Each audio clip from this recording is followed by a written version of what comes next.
Important update about YouTube playlists. Hey everyone. We've received many messages asking why our YouTube playlists aren't showing up. Do we create YouTube playlists? Yes, we absolutely do. So why can't you see them? Honestly, we're not sure. We've been in contact with YouTube support for several months now, but we still haven't received a clear answer or solution. After much discussion, our team has decided to take matters into our own hands.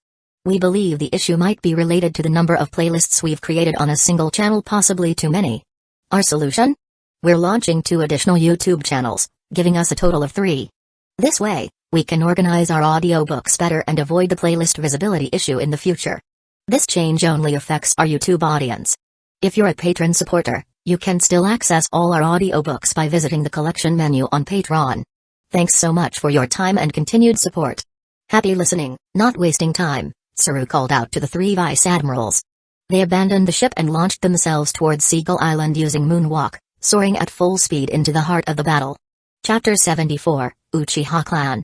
Above the island, Kaido's massive dragon body twisted violently in the sky. The earlier strike from Susanoo had inflicted a deep, horrifying wound. Blood gushed out in torrents, falling to the ground like rain. Despite the injury, Kaido barely paid it any attention. His focus was on Chaiga. On those eyes. He opened his massive jaws, his voice thunderous, Chaiga Uchiha. Those eyes. You're no ordinary human, are you? He asked this out of instinct. As a member of the Ana race, Kaido knew what it meant to be different. Rare. His kind was powerful, and that's why Big Mom had valued him so highly back when they sailed on Rock's ship. Perhaps Yamato had inherited that same blood. Who knew? Inside the diamond-shaped space atop Susanoo's head, the now silent Corazon and Law stared at Chaiga's back. They seemed to share the same question. Chaiga, sensing their stares, rolled his purple eyes slightly and muttered calmly, "You wouldn't know it even if I told you. I'm from the Uchiha clan." Uchiha clan? Kaido dug through his memories. There was no such name among the countless races he'd encountered at sea. Perhaps a rare bloodline that preferred isolation? Still, the power Chaiga had displayed was unquestionable. Kaido, a man who respected strength above all, gave a grin and said, "You're impressive. Why not join me? With me, you'd rise far beyond what the Marines can offer." Chaiga scoffed, eyes cold. "Don't insult me. Even being a Marine grunt is better than serving under you." "Well said." A crisp voice rang out. Everyone looked toward the source. Vice Admiral Tsuru, soaring through the air using moonwalk. Behind her were Onigamo and several other officers. Kaido's eyes narrowed. He let out a cold snort, the thought of leaving crossing his mind. Not out of fear. Kaido feared no one, not even the admirals. But this situation had lost its value. There was no reason to stick around. Not to mention Doflamingo, still slumped in Kaido's claw, barely clinging to life. Kaido sneered and unleashed a stream of dragon fire, roaring, "Chaiga Uchiha. I'll remember you. Next time, you'd better be stronger." With that, his massive form turned and vanished into the clouds. His departing attack, a blazing wave of destruction, rushed toward the Marines. It was far too massive to dodge in the air. The only option was to withstand it. Yet, inside Susanoo's head, Chaiga stood calmly. Corazon and Law looked on in awe. Especially Corazon. Sengoku's words echoed in his mind, "You can't trust Chaiga completely." Now, he believed it. The giant purple avatar wielded its blade again and cleaved straight through Kaido's attack. The blast split in 2, dispersing into harmless streams. The Marines, Tsuru, Onigamo, and the others, could only stare in disbelief at the towering form that stood between them and obliteration. Tsuru's eyes were locked on the purple giant. She had suspected Chaiga summoned it, but seeing it with her own eyes was still shocking. Chaiga's voice cut through the silence, "The mission's done. Let's return." Susanoo descended. Tsuru and the others, shaking off their awe, followed. Upon landing, the massive form dissolved into a fading phantom. Chaiga stepped down, holding Corazon, who in turn carried Law. Tsuru approached, looking them over before turning to Chaiga, voice filled with restrained admiration. "So, you really were the one who summoned that thing? I can hardly believe it." Even the usually stoic Onigamo gave a firm nod. In his eyes, Chaiga's Susanoo was on par with the catastrophic power of a Kanyu's magma. He recalled the earlier battle at sea. How the warship had nearly been lost. Now, he understood just how wide the gap in strength truly was. The most shocking part? That slash from Susanoo hadn't even been its full power. Chaiga gave a relaxed smile. "It's called Susanoo. You could say it's the god of destruction. But to the Uchiha clan, it's our guardian deity. So, anyone in your clan can summon that?" "No. Even in the Uchiha, very few can awaken Susanoo, let alone wield it at that level. I see. Then maybe never mind. Tsuru gave a sheepish chuckle. Chaiga just raised a brow, already reading her intent. Tsuru, clearly embarrassed, turned and glared at the officers behind her, then returned to Corazon and Law. You must be Lieutenant Commander Rosenet. And the child? Corazon stepped forward quickly. Yes, Vice Admiral. I was sent by Fleet Admiral Sengoku on an undercover mission within the Don Quixote family. This boy is Trafalgar D. Waterlaw, the only survivor of the Amber Lead Syndrome in Flivence. Tsuru's gaze softened as she looked at Law. The tragedy of Flivence was well known among the higher-ups. Her eyes lingered on the white spots on Law's skin, and she sighed deeply. Such a terrible fate. Chaiga said nothing. He had already instructed Corazon and Law to keep it secret that he could cure the disease. If that information got out, there would be no room for mercy. Chapter 75, Deception. Chaiga pointed at a charred humanoid figure and said to Tsuru, "That's Virgo. His true identity is a spy Doflamingo planted in the Marines. He was killed by Kaido in the recent battle." Corazon quickly stepped forward to confirm the truth in Chaiga's words. Actually, there was no need for Corazon to prove it. Tsuru, Onigamo, and Yamakachi wouldn't doubt Chaiga's statement. However, the somewhat aloof Onigamo stood in the back. It wasn't suspicion that drove him, but his overthinking nature. Clarity was always better. After introducing Virgo, Chaiga pointed at the Doflamingo family executives lying nearby. He had specifically spared them earlier. During Kaido's Dragon Breath attack, they had somewhat regained consciousness, only to be knocked out again by Chaiga's half-body Susanoo. It wasn't compassion that led Chaiga to save them. That emotion barely existed within him. To him, they were just a few decent devil fruits. Those people are the Doflamingo family executives. When the other soldiers land, escort them onto the ship. Tsuru didn't question why Chaiga, usually cold-blooded, spared them.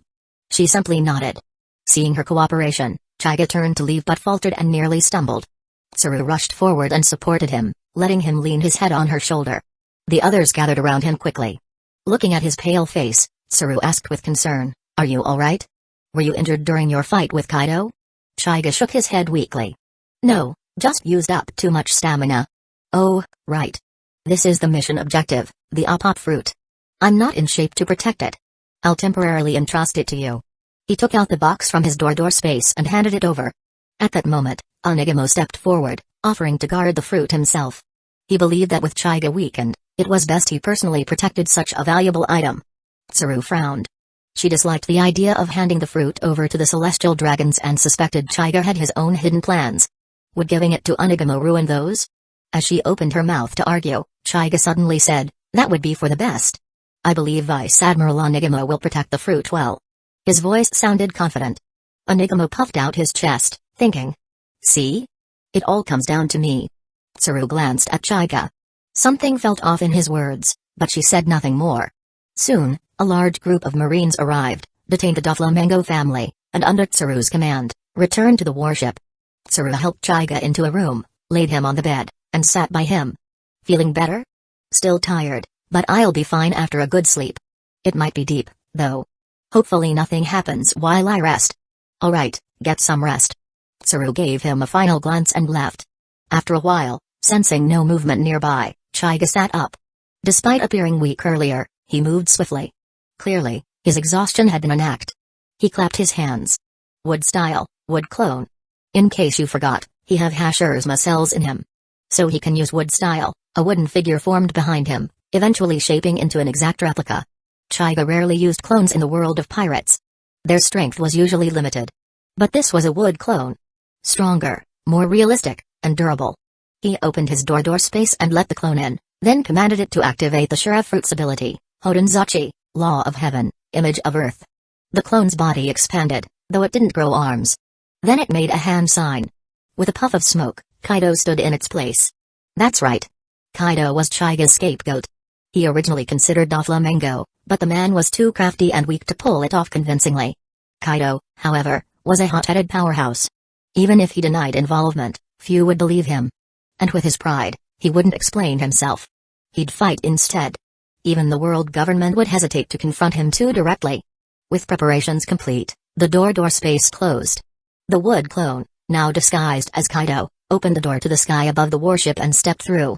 Falling from above without slowing down, he crashed onto Onigamo's ship. A loud thud echoed as the deck cracked. Marines rushed forward, and then it hit. An overwhelming aura. Conqueror's Haki burst from the impact site. Soldiers around Onigamo collapsed. His eyes narrowed. This is Conqueror's Haki.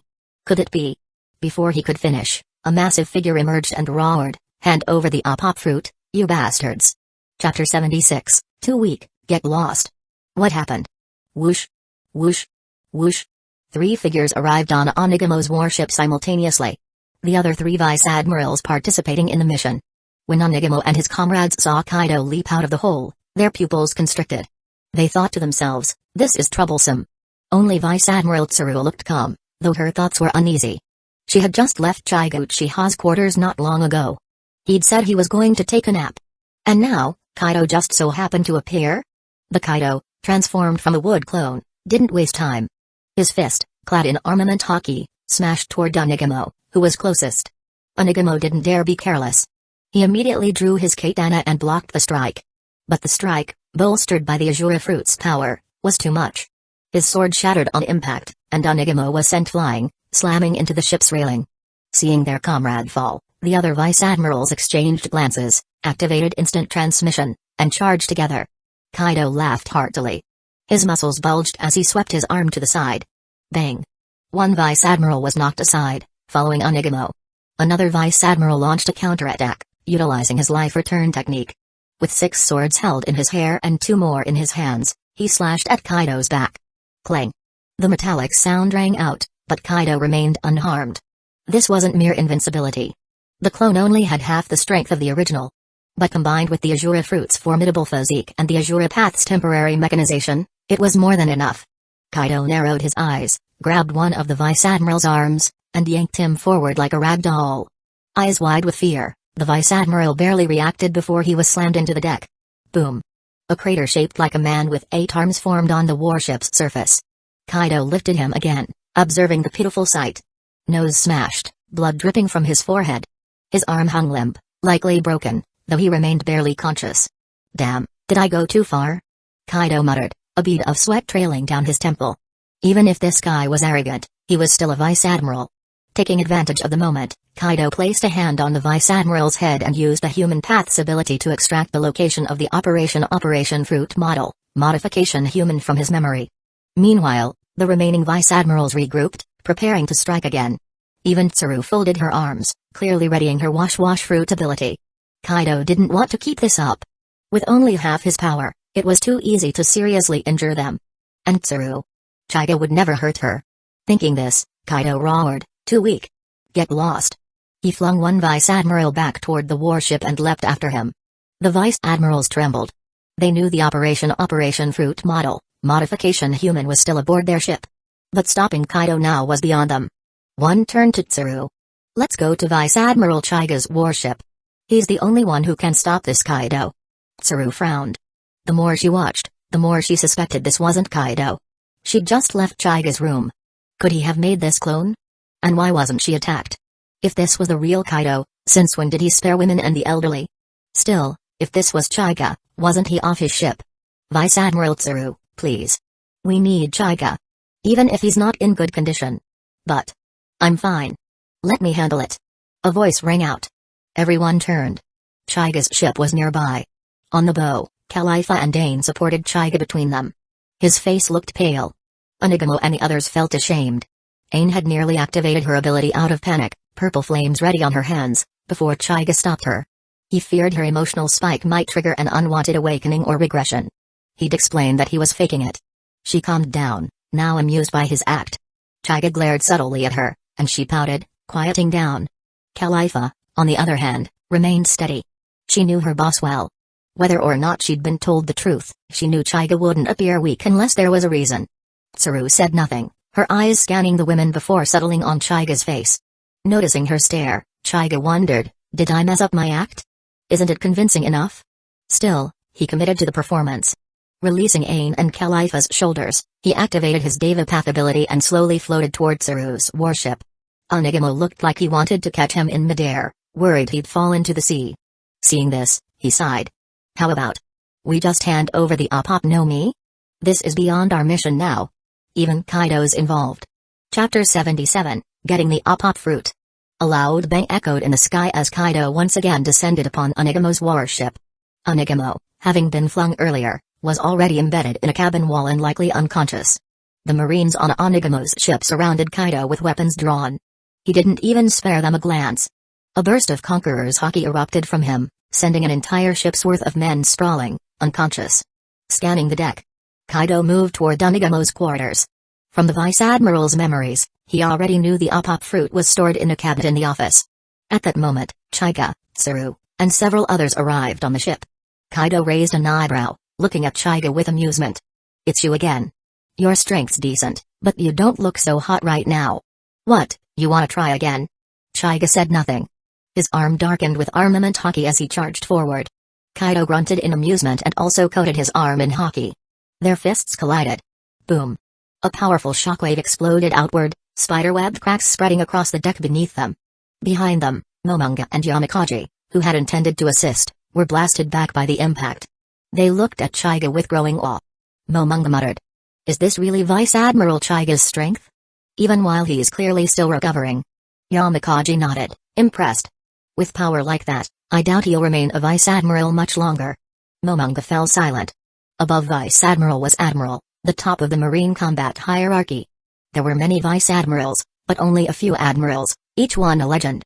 Both Momonga and Yamakaji, despite not being old, had already acknowledged their own limitations. Becoming an Admiral was no longer in their future. Thinking of Chaiga's youth, they could only sigh. The heavens really are unfair. Standing nearby, Saru folded her arms, watching Chaiga battle Kaido. She suddenly called out, "Chaiga, watch your body." Chaiga, in the heat of battle, briefly paused. Truthfully, it felt surreal, fighting himself. Every clash was almost like testing a mirror image. But he couldn't keep this up. This clone only had half the strength of the original. Soon, it would lose. Chaiga gave Tsaru a subtle thumbs up. Then, feigning a mistake, he left himself open. Kaido took the chance and sent him flying back toward Tsaru and the others. Before Tsaru could move, Momonga and Yamakaji rushed to support him. To them, Vice Admiral Chaiga risking his already weak body to protect the mission, that was the ultimate sense of duty. Seeing their concern, Chaiga's face flushed slightly. But he reminded himself, the apop fruit couldn't fall into the hands of those nobles in Mary Joyce. "Momonga, Yamakaji, I'm sorry. This is for justice."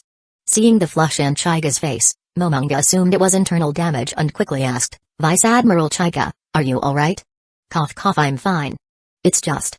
Things got more complicated than expected." He turned his eyes to Kaido. Now looming over Onigamo's fallen body.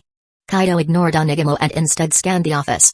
Sure enough, the cabinet door had broken open in the earlier crash, revealing the sealed box, the apop fruit inside. Kaido exhaled with relief. He had deliberately hurled Onigamo toward the office to avoid wasting time, and it had worked.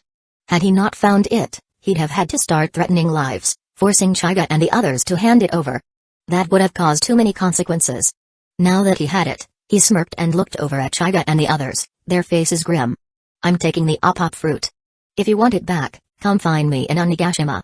With those words, he activated the Deva Path ability and shot into the clouds, gone in seconds. Chaiga and the others stared at the sky in silence. Finally, Tsaru spoke. "This changes everything. I didn't think Kaido knew about the apop fruit. It must have been Doflamingo. I'll report this to Fleet Admiral Sengoku when we return." Everyone nodded grimly. Just then, a Marine rushed out of the ship's lower deck, clearly panicked. "Officers. 5 members of the Don Quixote family have lost all vital signs." "What?" Momonga and Yamakaji turned sharply to the Marine, stunned. Tsaru, however, remained calm. They were criminals. Likely died from internal damage during Vice Admiral Chaiga's earlier assault. "Let it be. Who's still alive?" "Only Baby 5. And Senor Pink." "Understood. Keep them under watch." "Yes, ma'am." Once the soldier left, Tsaru gave Chaiga a sideways glance. She didn't need confirmation, this was his doing. She was right. If she could access Chaiga's door space, she'd find 4 devil fruits lying quietly, the Tun-Tun, Stone, Pop-Pop, and Art fruits. Their former users were dead. Chaiga had deliberately finished them. As for Diamante and his fluttering Hira no Mi, Chaiga didn't consider it worth the trouble. After defeating him, he simply walked away. Baby 5, still a young girl abandoned by her mother and sold into the Don Quixote family, hadn't committed unforgivable crimes. Chaiga spared her. Senor Pink, the swim fruit user. Well, his fruit wasn't exactly useful. You could swim through anything, except actual water.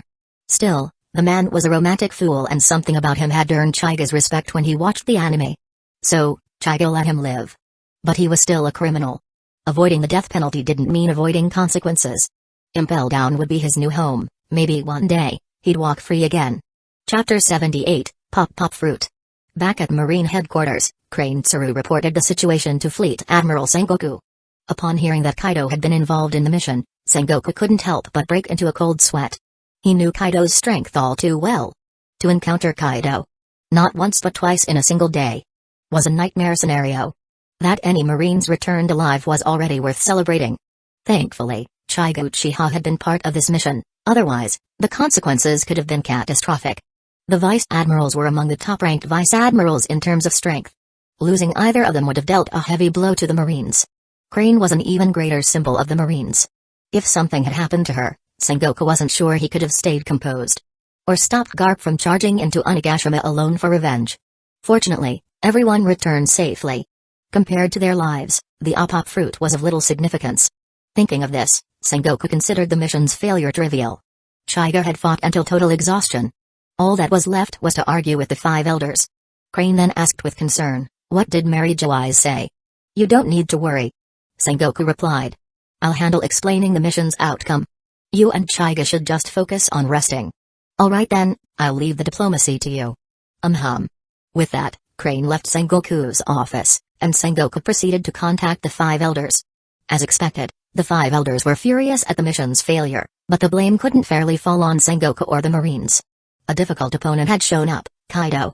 Intelligence about the Pop fruit had likely been leaked to Kaido by Doflamingo. It was highly possible that Doflamingo had already told Kaido about the fruit's hidden power, granting immortality through the perpetual youth surgery. Otherwise, Kaido wouldn't have acted so personally. And the reason Doflamingo knew such a secret likely stemmed from his former status as a celestial dragon.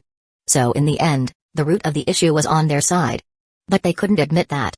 In the end, they simply chose not to push further blame and left the matter at that. As for Chaiga, Sengoku had already granted him a week's vacation. Everyone knew he had blocked Kaido yet again. The others even suggested extending his break. Chaiga's response?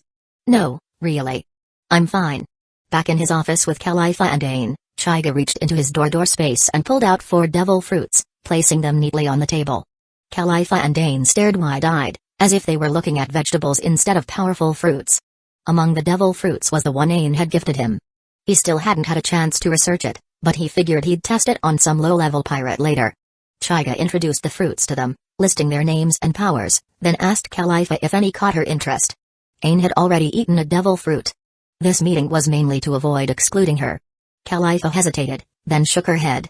She wasn't particularly drawn to any of them. Although the fruits were strong in combat potential, she now preferred abilities with more auxiliary or support functions. After all, with Chaiga around, she felt like the safest woman in the world. Seeing her disinterest, Chaiga didn't push. There would be plenty of opportunities to gather more fruits later. Of the 4, 1 fruit did interest Chaiga, the Pop fruit. As the name suggested, it granted explosive abilities. Not self-detonation like Mr. Five's bomb fruit, but rather the power to detonate inorganic matter, which made it more destructive and deadly. Unlike Mr. Five's bombs, which were, bizarrely, made from his own boogers. The Pop fruit was a more refined and dangerous ability. Thinking of booger bombs, Chaiga involuntarily imagined Garp using them. That man loved picking his nose.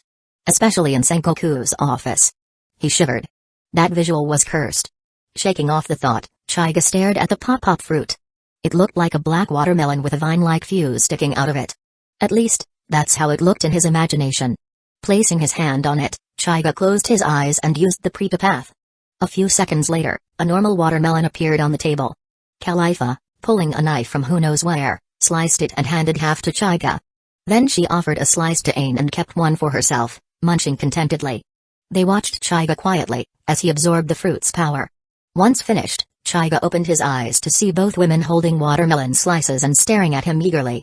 He blinked. Khalifa leaned in, her pretty face close. Chaiga tensed. What now? Ain standing right there. Khalifa stared at his right eye, then nodded. As expected. There's another Tomoe. Incredible. That's it? Chaiga muttered. Khalifa tilted her head. What else, boss? What were you thinking? Ain giggled beside her. Damn this insolent secretary, Chaiga grumbled internally, but let it go. He focused on his new ability. After a few minutes, he reached out and touched a cup on the table. The moment he did, the cup rapidly expanded, then shattered into fine dust. Khalifa and Ain jumped in surprise. Chaiga looked at the dust and grinned slightly. You two are getting way too bold. Then he turned his attention back to the fragments. His control over the explosion was far beyond that of Gladius. He could easily compress the blast's range and amplify its power. The fact that only dust remained proved it. Chapter 79, 6 Magatama.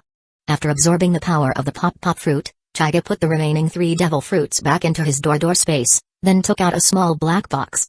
Inside the box was the heart-shaped top-pop fruit. Seeing it, Khalifa and Ain stopped their chatter and leaned in, their expressions curious. After all, the pop fruit was worth a staggering 5 billion baileys. It had to be said. The fruit's appearance was striking. Shaped like a delicate red heart, it had an almost hypnotic allure. Even the usually composed Khalifa couldn't help but sneak a few extra glances before asking, "Boss, is this the one that can perform the immortality surgery?"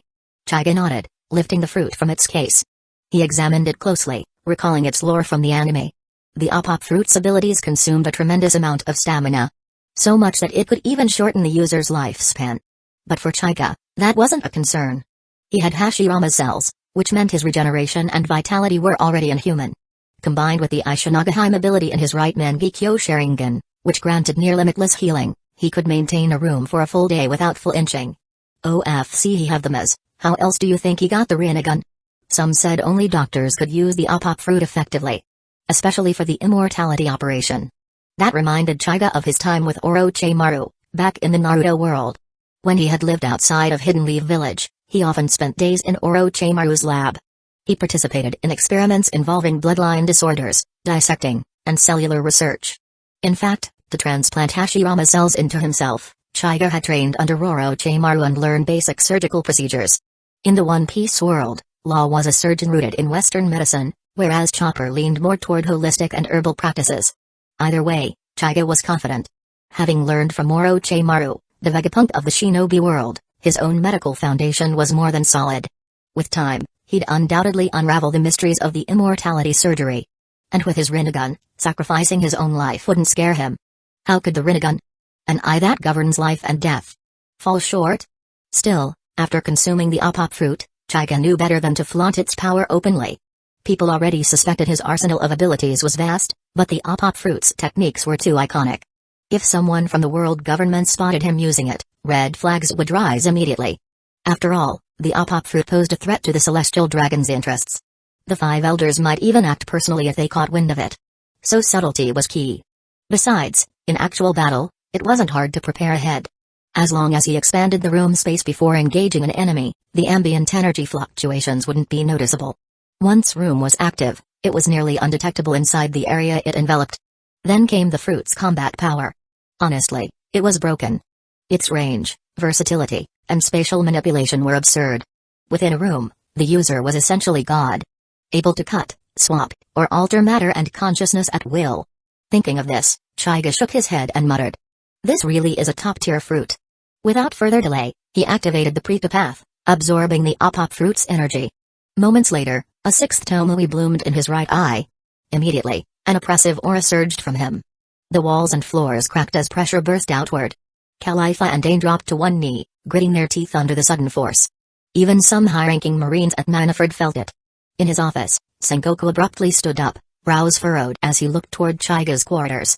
This pressure. Conqueror's hockey? He murmured. Then he shook his head. As a hockey user himself, he could tell. It wasn't that. Chaiga's strength has grown again. Sengoku muttered.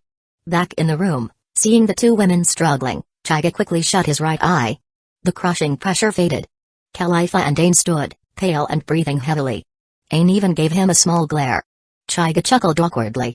He hadn't expected the 6 Tomoe transformation to be so overwhelming. Even for him, the surge in ocular power was difficult to control. Clearing his throat, he slowly reopened his right eye.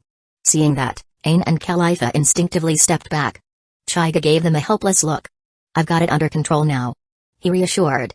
His right eye opened again, revealing 6 Tomoe arranged like Sasuke's Rinnegan, shimmering with a ghostly blue glow. He raised a hand and snapped his fingers. Room. Buzz. A vortex spun into existence where he snapped, rapidly expanding into a transparent, semi-spherical dome that enclosed them. Khalifa and Ain looked around curiously. Ain reached out, poking at the room's boundary. Her hand passed through it easily.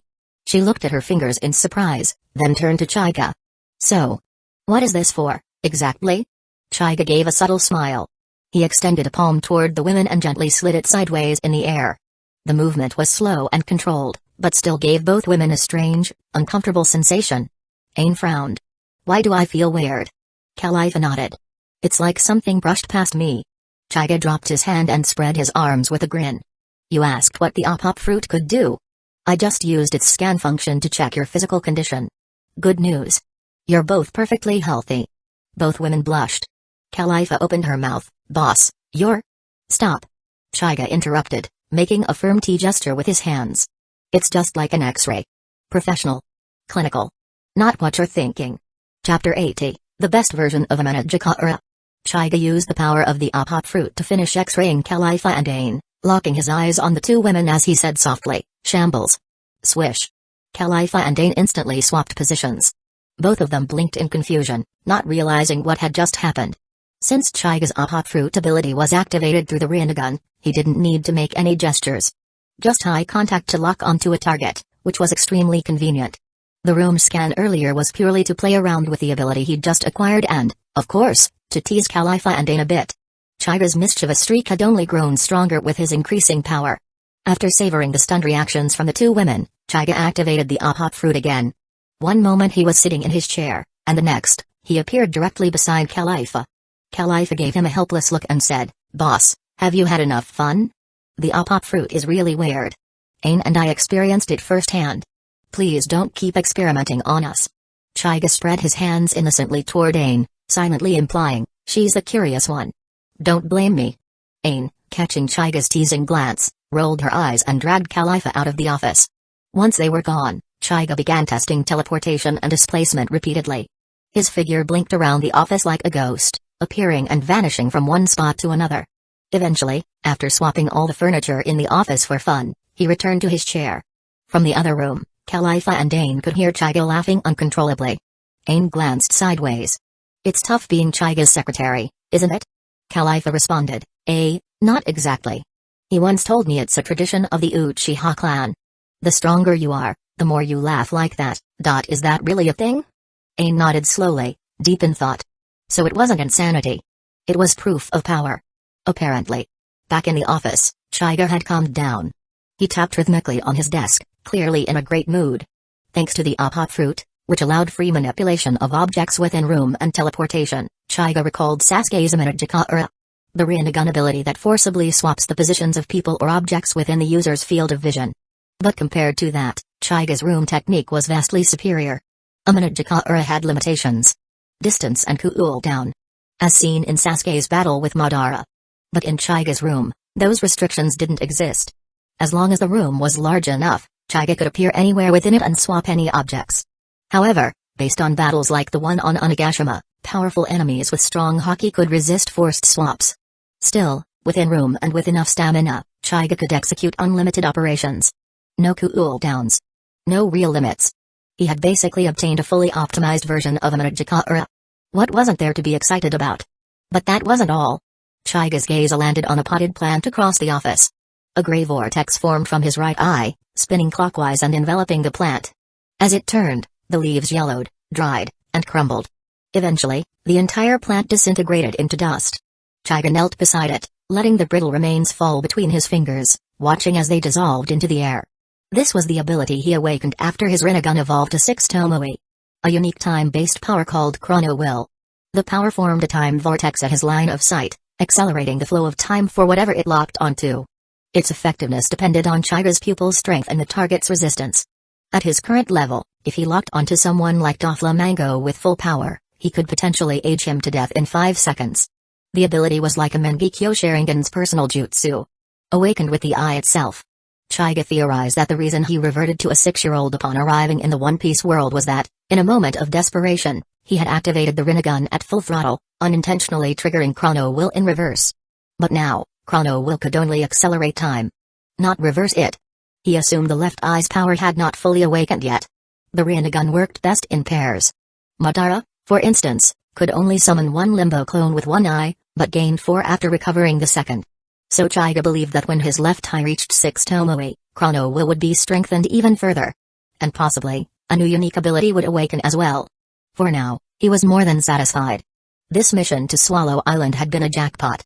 After absorbing both the Pop Fruit and Pop Fruit, his Rinnegan instantly reached 6 Tomoe, and unlocked a powerful eye technique. It was everything he could ask for. Clenching his fist, Chaiga felt the power of the sea itself surging within his right eye. If he fought Kaido now, it would no longer be a one-sided slaughter.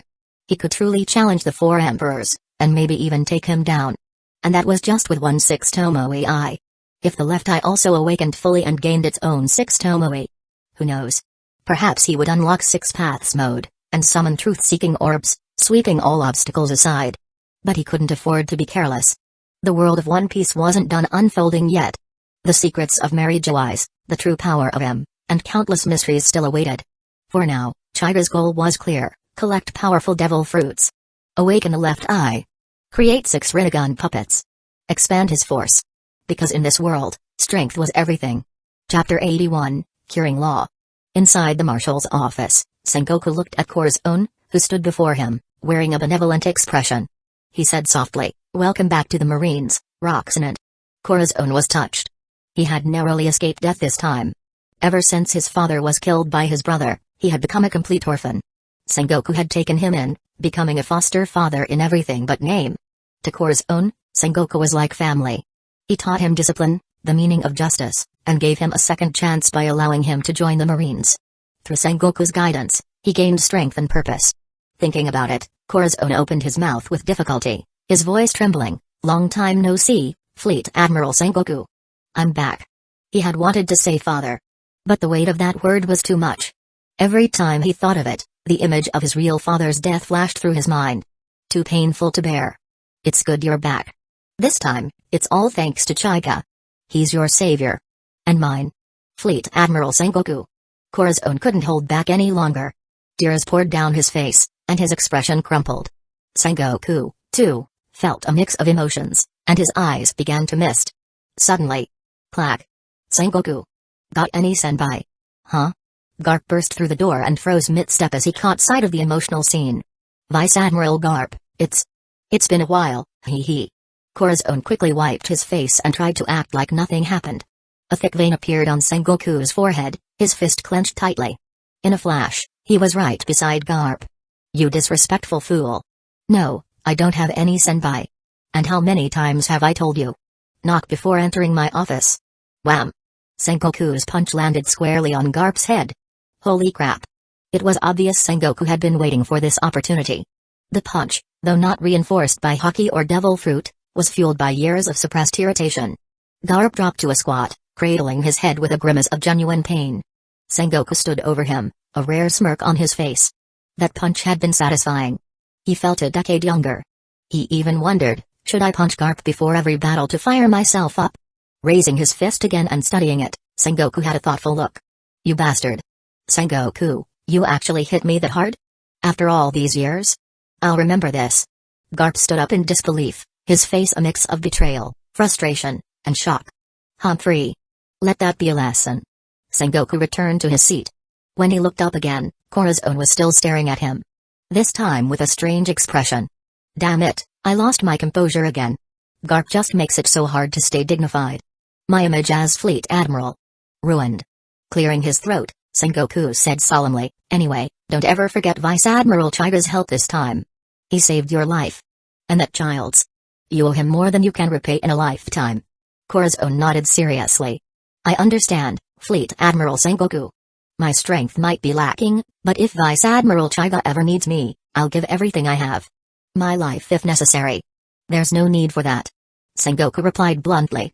"If there's something Chaiga can't handle, your sacrifice wouldn't change a thing." Corazon felt a little awkward. He knew Sengoku meant well, but the phrasing was rough. "Your undercover mission is complete. You did well. You've earned a promotion to colonel. Take some time and rest." "Yes, sir." Saluting, Corazon turned and exited the room. Sneaking one last glance at Garp, who was still holding his head and silently reevaluating life. After Corazon left, Garp muttered, "So, What exactly did Chaiga do this time? Sengoku answered flatly, nothing much. At least he wasn't loafing around eating senbei in my office. I ran out. You got any? Get out. I told you already, not even the crumbs are left. The next day on a barren stretch of land, Corazon stood silently, fingers interlocked, watching Chaiga's back in the distance. In front of Chaiga stood little Law, too nervous to even look up. He had witnessed it all. How Chaiga had single-handedly dismantled Doflamingo and the Don Quixote family. Virgo hadn't even lasted a single blow. It was more like he volunteered for defeat. Law had been knocked out by Kaido's overwhelming conqueror's haki, but when he woke, what he saw next was something he would never forget, a purple giant looming over the sky. An azure dragon coiling across the heavens. It was like watching God's battle. From that moment on, Chaiga became a divine figure in Law's eyes. Read it on Google, that Law in the canon is 26 years, what TF that means he should be older than Chaiga. But since we already limited his age we gonna stick to it, so as not to overcomplicate things. He ain't gonna appear much anyways. Nothing special about him anymore since his fruit is gone, womp womp. Now, standing in front of him alone, Law trembled with anxiety. Chaiga glanced down at the boy and chuckled. Am I really that scary to him? Shaking his head, Chaiga knelt slightly and reached out to pat Law's head. The boy flinched on reflex. Chaiga sighed inwardly. In his softest voice, he said, don't be afraid. I promise. This won't hurt. It'll be over in a flash. Yes, sir. Room. Buzz. A translucent dome formed around them. Corazon watched from a distance, curious. He didn't know much about the apop fruit or how its powers worked. He only knew it could cure diseases, but had never seen it in action. Through the scan, Law's body appeared like a mapped-out model to Chaiga. Highlighted with small, irregular white blocks. Those blocks were the source of amber lead syndrome. Without hesitation, Chaiga narrowed his eyes, and those infected parts peeled away from Law's body. He retrieved a test tube, letting the white mass float into it. A paste-like substance that still radiated danger. Better safe than sorry. Chapter 82, Golden Lion Shiki. The treatment ended, and Chaiga deactivated the room space. He waved to Corazon in the distance, signaling him to come over. Corazon, seeing Chaiga's gesture, quickly jogged over to Law, picked him up, and examined him carefully, over and over again. Seeing that the white patches on Law's face had disappeared, Corazon was overcome with emotion. He loudly shouted at Law, who was still in his arms, Law. Your illness is gone. Your destiny has changed. Huh? Law was still in a state of confusion. From beginning to end, all he saw was Chaiga summoning a mysterious space to cover him, staring at him, and then Corazon running over, excitedly telling him that he was cured. Without looking at Corazon, Law stiffly turned his head to look at Chaiga, his eyes filled with doubt. Chaiga smiled and nodded. Law's expression gradually became exaggerated. Twisted, even. He was so overwhelmed by the surprise that he was momentarily disoriented. Corazon tightly hugged Law, and the two of them knelt on the ground, weeping uncontrollably. Chaiga silently watched the two. When he had watched the anime, he had been deeply moved by the story of Corazon and Law. Both characters were incredibly well developed and left a profound impression. This time, he had thoroughly changed their destinies. Corazon survived, and Law would certainly join the Marines under Corazon's guidance. Perhaps becoming a military doctor with strong combat abilities in the future. On the path to reaching the peak, why not make up for some of the regrets in the world of pirates? Not wanting to disturb the two in their emotional state, Chaiga's figure vanished in a flash. Whoosh! Chaiga reappeared in his office. Khalifa merely glanced at him this time and continued with her work. She had grown accustomed to her boss's unpredictable entrances and exits. Chaiga stared at Khalifa for a while, then asked curiously, Khalifa, are you happy working with me? Hearing the question, Khalifa paused, finding him a bit strange today.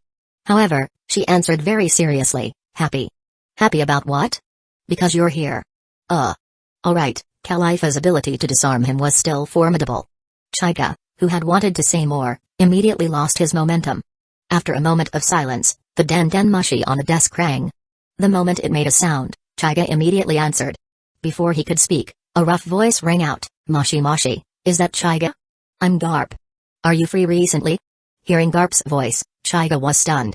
Garp usually shared an office with Sengoku and often had access to important intel.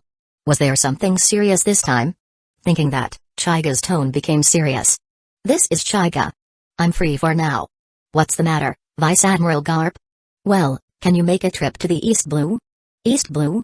Has a powerful pirate appeared? The first name that came to Chaiga's mind was Shanks. But Shanks was already a 4 emperors. He had been to East Blue before.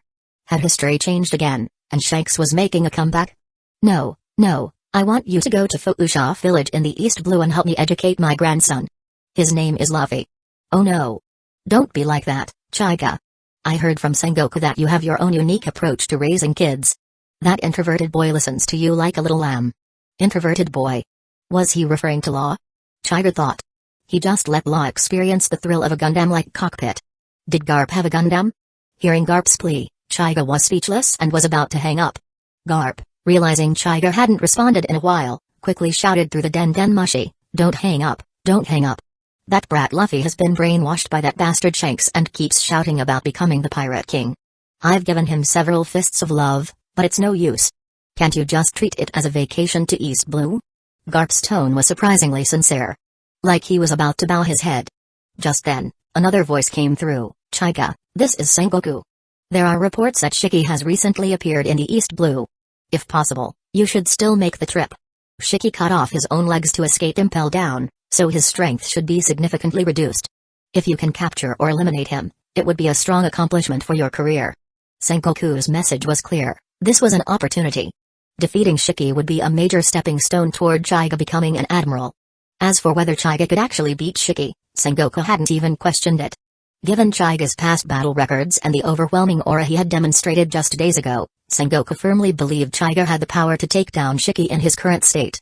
Of course, whether Sengoku's decision to assign this task was purely professional, or partially to help out his old friend Garp, remained unclear. After all, Sengoku was still somewhat tsundere during his time as Fleet Admiral. Still, Sengoku's words made Chaiga consider the trip seriously. His rise in Marine ranks had been rapid, but another promotion in the short term would be difficult. The biggest obstacle? His age. He was simply too young. This wasn't the post-war of the best conscription era, when powerful individuals could shoot up the ranks just by joining the Marines. Even Fujitora and Ryokato, who became admirals without climbing the ranks traditionally, weren't young. Fujitora was in his 50s, and even if Ryokato looked younger, he wasn't far off. Besides, Shiki wasn't just another achievement.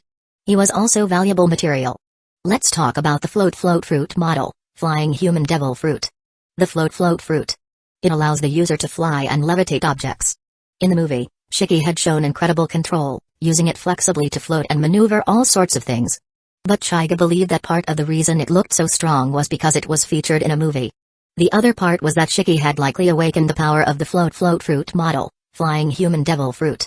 In terms of ability alone, Chaiga's Jikajiki no Mi, the gravity fruit, combined with his outer path abilities, would surpass the float fruit.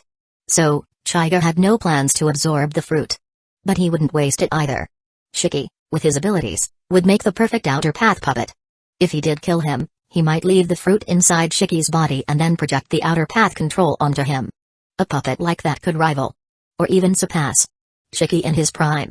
That would be a definite 4 Emperor's level fighter. Don't be fooled by Shiki getting defeated by Gear 3rd Luffy in the movie. If not for the protagonist Halo, Shiki wouldn't have lost. Chapter 83, Reminiscing. On the 6 Paths of Samsara, East Blue. Chaiga Uchiha ultimately decided to make a trip to the East Blue, intending to acquire the materials needed for his puppet and, while at it, give Luffy a good education. Of course, Chaiga didn't believe he could truly change Luffy. The most suitable candidate for that task would have been Naruto, another protagonist from a different world. Never underestimate the power of art of negotiation. Unfortunately, bringing Naruto here was impossible. When Chaiga transmigrated, Naruto had only been born a few years prior. Now, he wondered how far the Naruto world had progressed. Speaking of Naruto, a figure with a similar spiky blonde hairstyle appeared in Chaiga's mind, the yellow flash of Hidden Leaf Village. Minato Namikaze. Chaiga's existence had a limited impact on the Naruto world's development. Minato still died during the Nine Tails attack. Recalling his past life in the Naruto world, a touch of sadness inevitably crossed Chaiga's face. He had altered the destinies of many in the One Piece world, yet he couldn't change the fate of his own friend. Although Chaiga knew what would happen in the Naruto world's future, he couldn't tell Minato everything. First, there was the issue of whether Minato would even believe him. Second, given Minato's trust in the system, it was highly likely the third Hokage and others would find out. At that time, Minato held Hiruzen Sarutobi in high regard. And if Hiruzen knew, Denzo wouldn't be far behind. Denzo, who already harbored deep suspicions toward the Uchiha clan, would have jumped at the opportunity, using Chaiga's disloyalty as an excuse to eliminate him. In the Naruto world, Chaiga had no system or chi abilities. Only future knowledge. How could he help Minato when he was already living in danger? All he could do was leave subtle hints, but those were mere drops in an ocean. During the Nine-Tails attack, Chaiga already possessed the Mangekyo Sharingan, but he dared not reveal it. By the time he arrived at the scene, Minato and Kushina were already dead. Even with the power of the Rinnegan, Chaiga was powerless to change that outcome. He would never forget that night. Standing helpless beside their lifeless bodies, Naruto's newborn cries echoing in the cold air. That night, he made a decision. He would leave Hidden Leaf Village. If only he had the ability to travel between worlds. Then perhaps he could return to the Naruto world again someday. Chaiga sighed at the thought. Khalifa and Ain, standing on either side of him, noticed his sigh and turned to look at him in unison. They were both stunned. This was the first time they had ever seen Chaiga like this. To them, he was untouchable. Someone capable of anything. What could make such a man look so crestfallen? Khalifa and Ain moved closer to him, each taking one of his hands in theirs. Feeling the warmth of their touch, Chaiga glanced at them.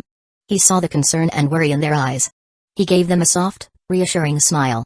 "What's wrong? Are you two suddenly worried about me?" he asked. "Boss. Were you thinking about something said?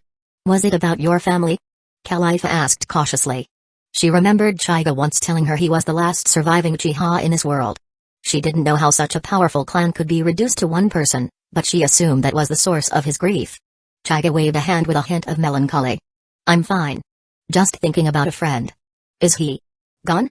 she asked softly. "Yes," Chaiga replied. "But there's a chance we might meet again someday. Someone who was gone might return?" Khalifa couldn't understand what he meant, but considering Chaiga's abilities, it didn't seem impossible.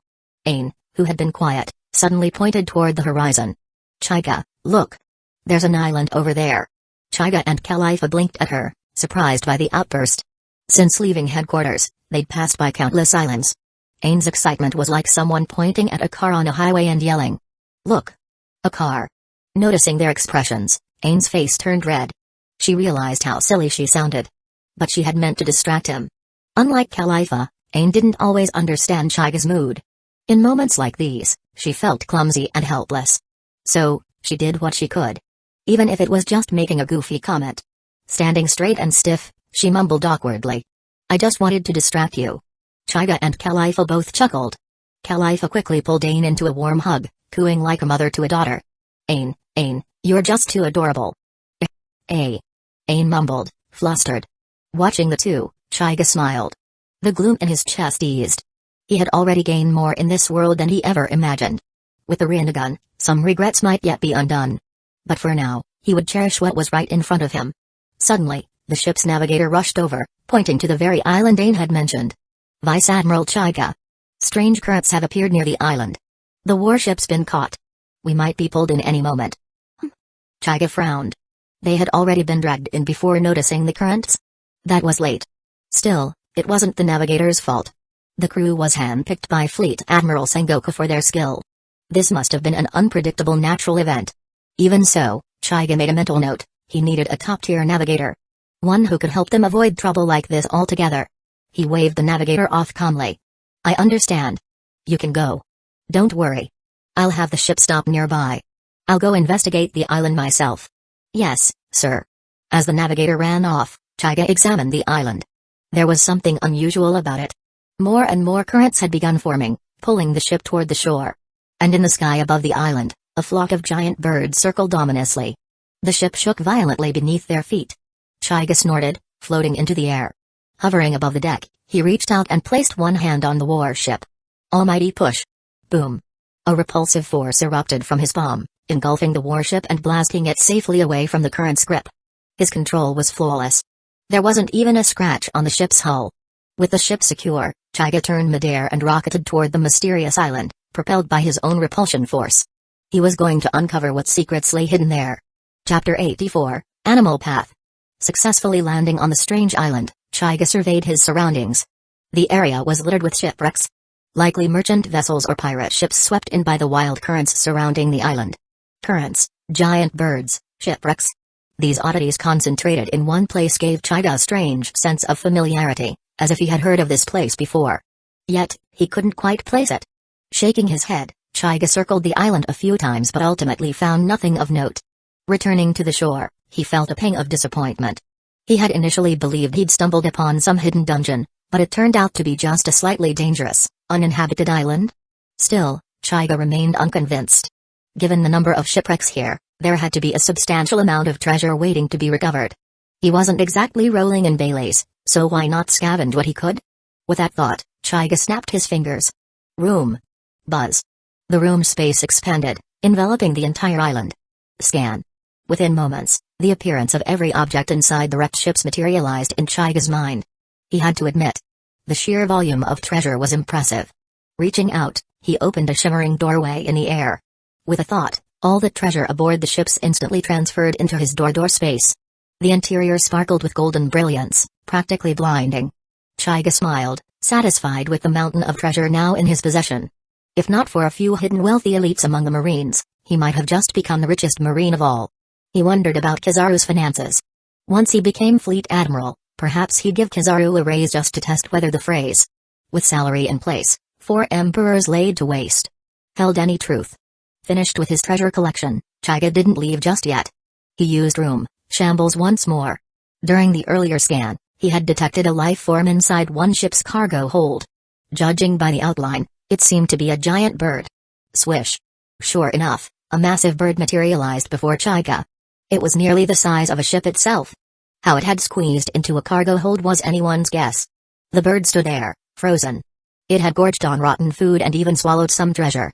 Suddenly, everything vanished. Then reappeared. Its brain, clearly too small for its body, couldn't comprehend what had just happened. It shook its oversized head vigorously, then noticed Chaiga standing at its feet. A new snack? That's right. The bird knew humans.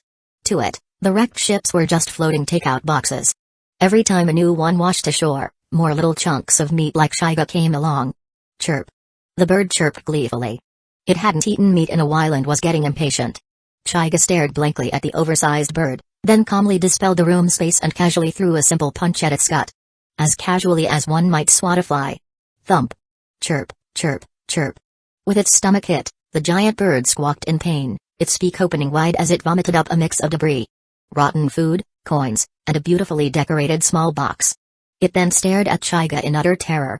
Normally, the little chunks of meat would be injured, sometimes dying. This was the first time one of them had struck it down like this.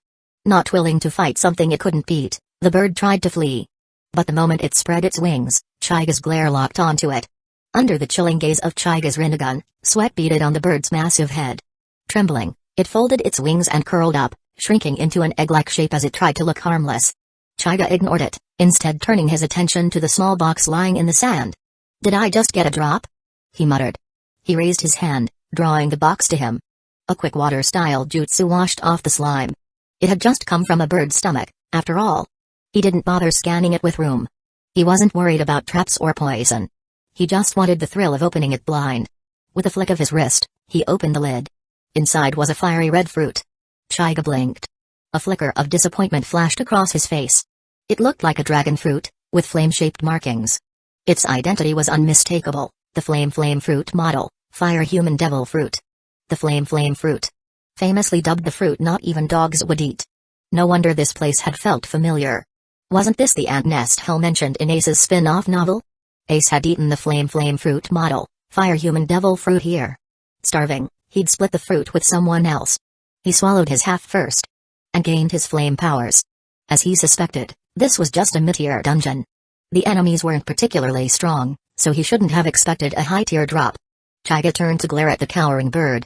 Startled, it tried to disappear into itself like a turtle retreating into its shell. Sighing, Chaiga examined the flame fruit model, fire human devil fruit in his hand with a touch of exasperation. Objectively, it wasn't a bad fruit. A Logia type, high-damage devil fruit. Despite the nickname, it held value. Doflamingo even used it as a tournament prize to lure powerful fighters. But to Chaiga, it was more of a white elephant. He had no use for it himself, and he wasn't going to waste a valuable absorption slot. Besides, Akanu's magma fruit was its hard counter. Regardless of debates about whether magma could really beat fire, Oda had declared it canon. He's trying to say magma killed Ace, but we all know he did it to shield Luffy. I've seen many theories related to that actually. Chaiga considered giving the fruit to someone close to him, but found no one suitable. And he certainly wasn't giving it to Ace. He owed Ace nothing. If Ace still chose the pirate path and crossed him, Chaiga wouldn't need Blackbeard's help to handle it. Then a mischievous smile spread across his face. A wickedly fun idea came to mind.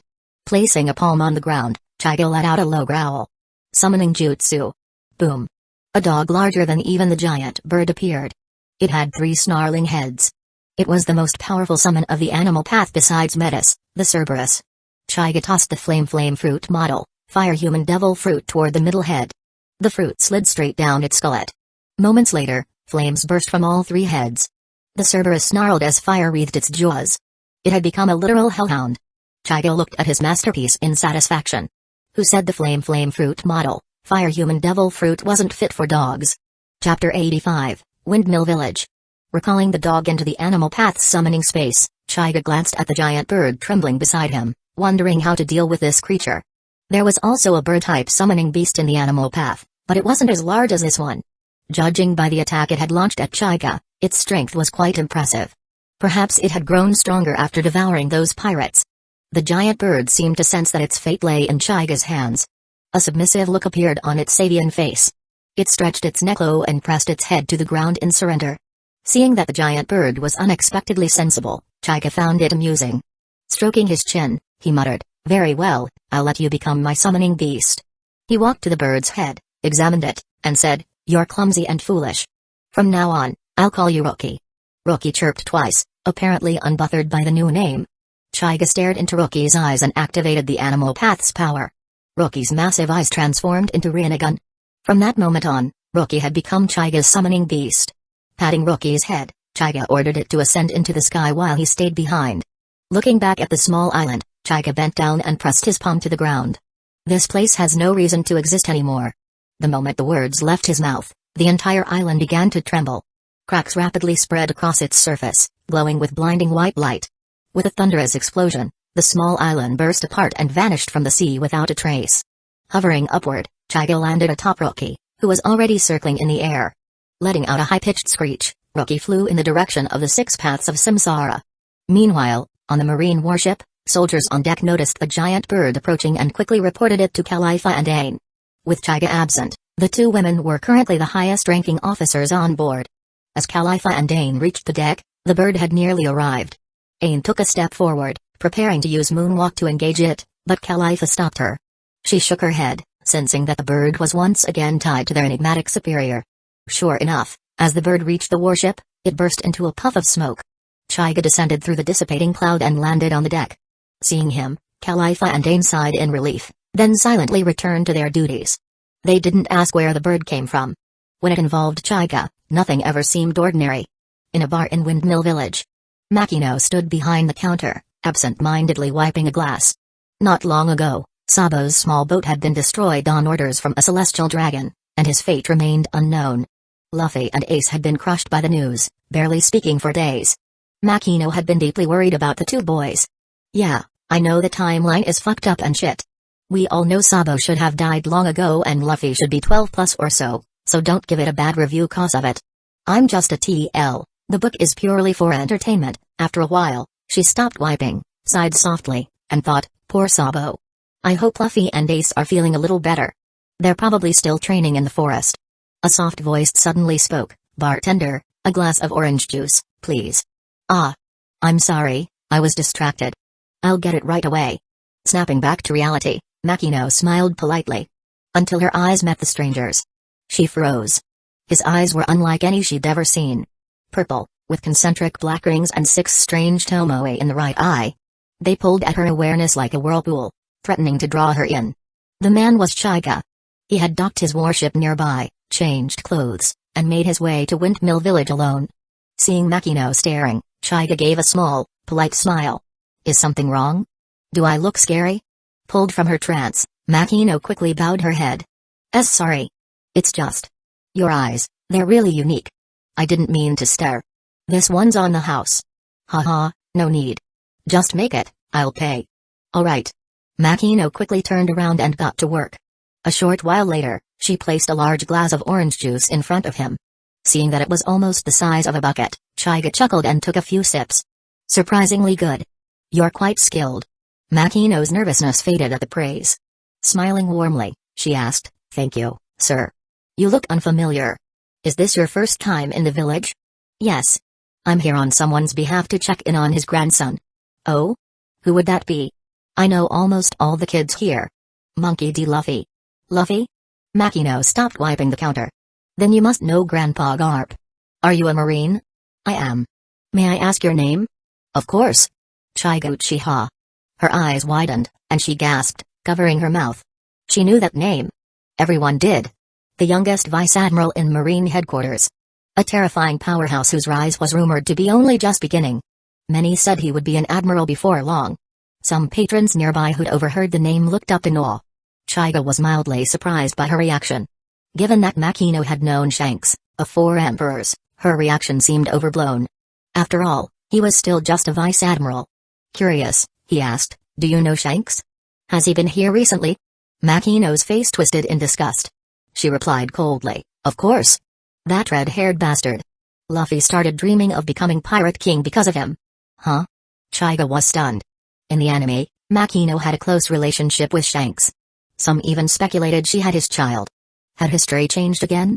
His supposed advantage of knowing the future was slipping further from his grasp. With a sigh, Chiga rubbed his temple. Alright. Can you tell me where Luffy is now? I'd like to see him. He should still be in the Eastern Forest. He's been really down lately. I hope you can talk some sense into him. Help him forget that ridiculous dream of becoming Pirate King. I'll try my best. Chapter 86, Portgas D. Ace. Before leaving, Chiga asked Makino with a bit of reluctance. Has Shanks or Luffy been here? Yes. A group of mountain bandits came that day and beat up Luffy. That's right. What's right? I mean, what happened to those mountain bandits in the end? Of course, they were caught by Mr. Garp. Garp? No way. Was that when he was supposed to appear? Chiga felt a bit disoriented and continued. Why did Vice Admiral Garp come back that day? He said he was coming to pick up a new recruit for Marine headquarters, so he stopped by to see Luffy first. Huh? At this point, Makino lightly tapped her palm with a small fist and realized. That new recruit must be Mr. Chiga. What a coincidence. Luffy and I both owe you thanks. Without you, Mr. Garp wouldn't have come back. It really had something to do with me? Chiga felt his brain go numb. Didn't Garp usually just go wherever he liked? Wasn't it that Sengoku didn't give him leave in the original story? Pressing a hand to his forehead, Chiga muttered powerlessly. And then? Vice Admiral Garp couldn't have done nothing when he met Shanks, right? Mr. Garp and Shanks fought. They broke a lot of things here. Just broke things? It seemed like those two held back. Otherwise, the village might not even be standing. What happened afterward? Did Shanks still get away? Yes, but Vice Admiral Garp said he had to pick you up, so he left in a hurry. Not long after he left, Shanks came back and spent some time with Luffy. After he left, Luffy kept shouting about becoming Pirate King. Oh. And Luffy's body turned really weird, like rubber. After hearing the full story, Chiga nodded thoughtfully. He had thought Shanks becoming a 4 emperors around this time was a bit early. It seemed like another ripple caused by his arrival. Thinking that, he looked up and smiled at Makino. Alright. Got it. I'll go see Luffy now. Make sure to come back for a drink when you're done. It's on me. Hey, then I won't be polite. See you. With that, Chiga gulped down the last of his orange juice, narrowed his eyes, and activated room. Sensing the direction of the forest east of the village, Chiga vanished from his seat in a flash. Makino stared blankly at the spot where he'd just been sitting, completely confused by his sudden disappearance. Then, noticing the Bailey he'd left on the counter, she frowned and grabbed it before rushing out of the store, shouting. Mr. Chiga. I told you not to pay. Standing at the door with her hands on her hips, she pouted for a moment before breaking into a chuckle. What a strange person. In the forest east of Windmill Village, Little Ace glared at Luffy, who was lying on the ground, and scoffed. That's all you've got? You should just stay in the village like a good kid. Provoked, Luffy yelled back. I'll definitely become stronger. For Sabo's sake too. I'll be the Pirate King. Hearing Sabo's name, Ace fell silent. His death still haunted them. For days now, he and Luffy had been sparring like crazy, trying to vent their grief, but it always came back to this. Damn Luffy, always bringing it up. Ace clenched his fists, about to say something when a deep voice interrupted. Kid, what kind of king did you say you wanted to be? Ace's eyes widened. He hadn't even noticed a shadow had fallen over him. Breaking into a cold sweat, he slowly turned around. Only to find Chaiga standing there, his Rinnegan glowing faintly purple in the shadows. A powerful, oppressive aura radiated from him. Ace froze, unable to speak, but Luffy, ever oblivious, shouted, "I said I'll be the Pirate King." Damn it. Ace immediately sensed danger and tried to strike first, but the moment his fist got close. Bang! A wave of invisible force exploded out.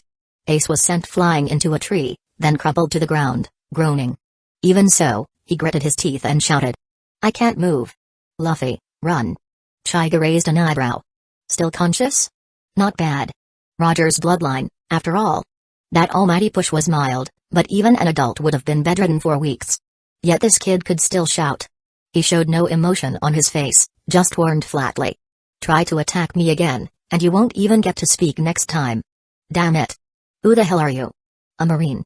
The moment he heard that, Ace froze. Everyone knew. Pirates and Marines were natural enemies. Luffy got up, looked at Ace who couldn't move, and his face twisted in anger. He began swinging his arms, muttering, "Gum gum." Ace saw what was coming. Panic flooded his face. "Stop, Luffy. He'll kill you." "Huh? But Ace, you." Luffy blinked, confused, but kept winding up his attack. Seeing that, Ace got desperate. A surge of unknown energy welled up inside him, and he roared, "I said stop.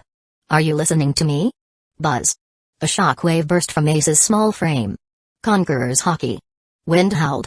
Chaiga's black robe fluttered. Luffy's rubber face morphed into a weird, stretched-out blob. The pressure faded after a moment. Ace passed out. Luffy blinked in confusion.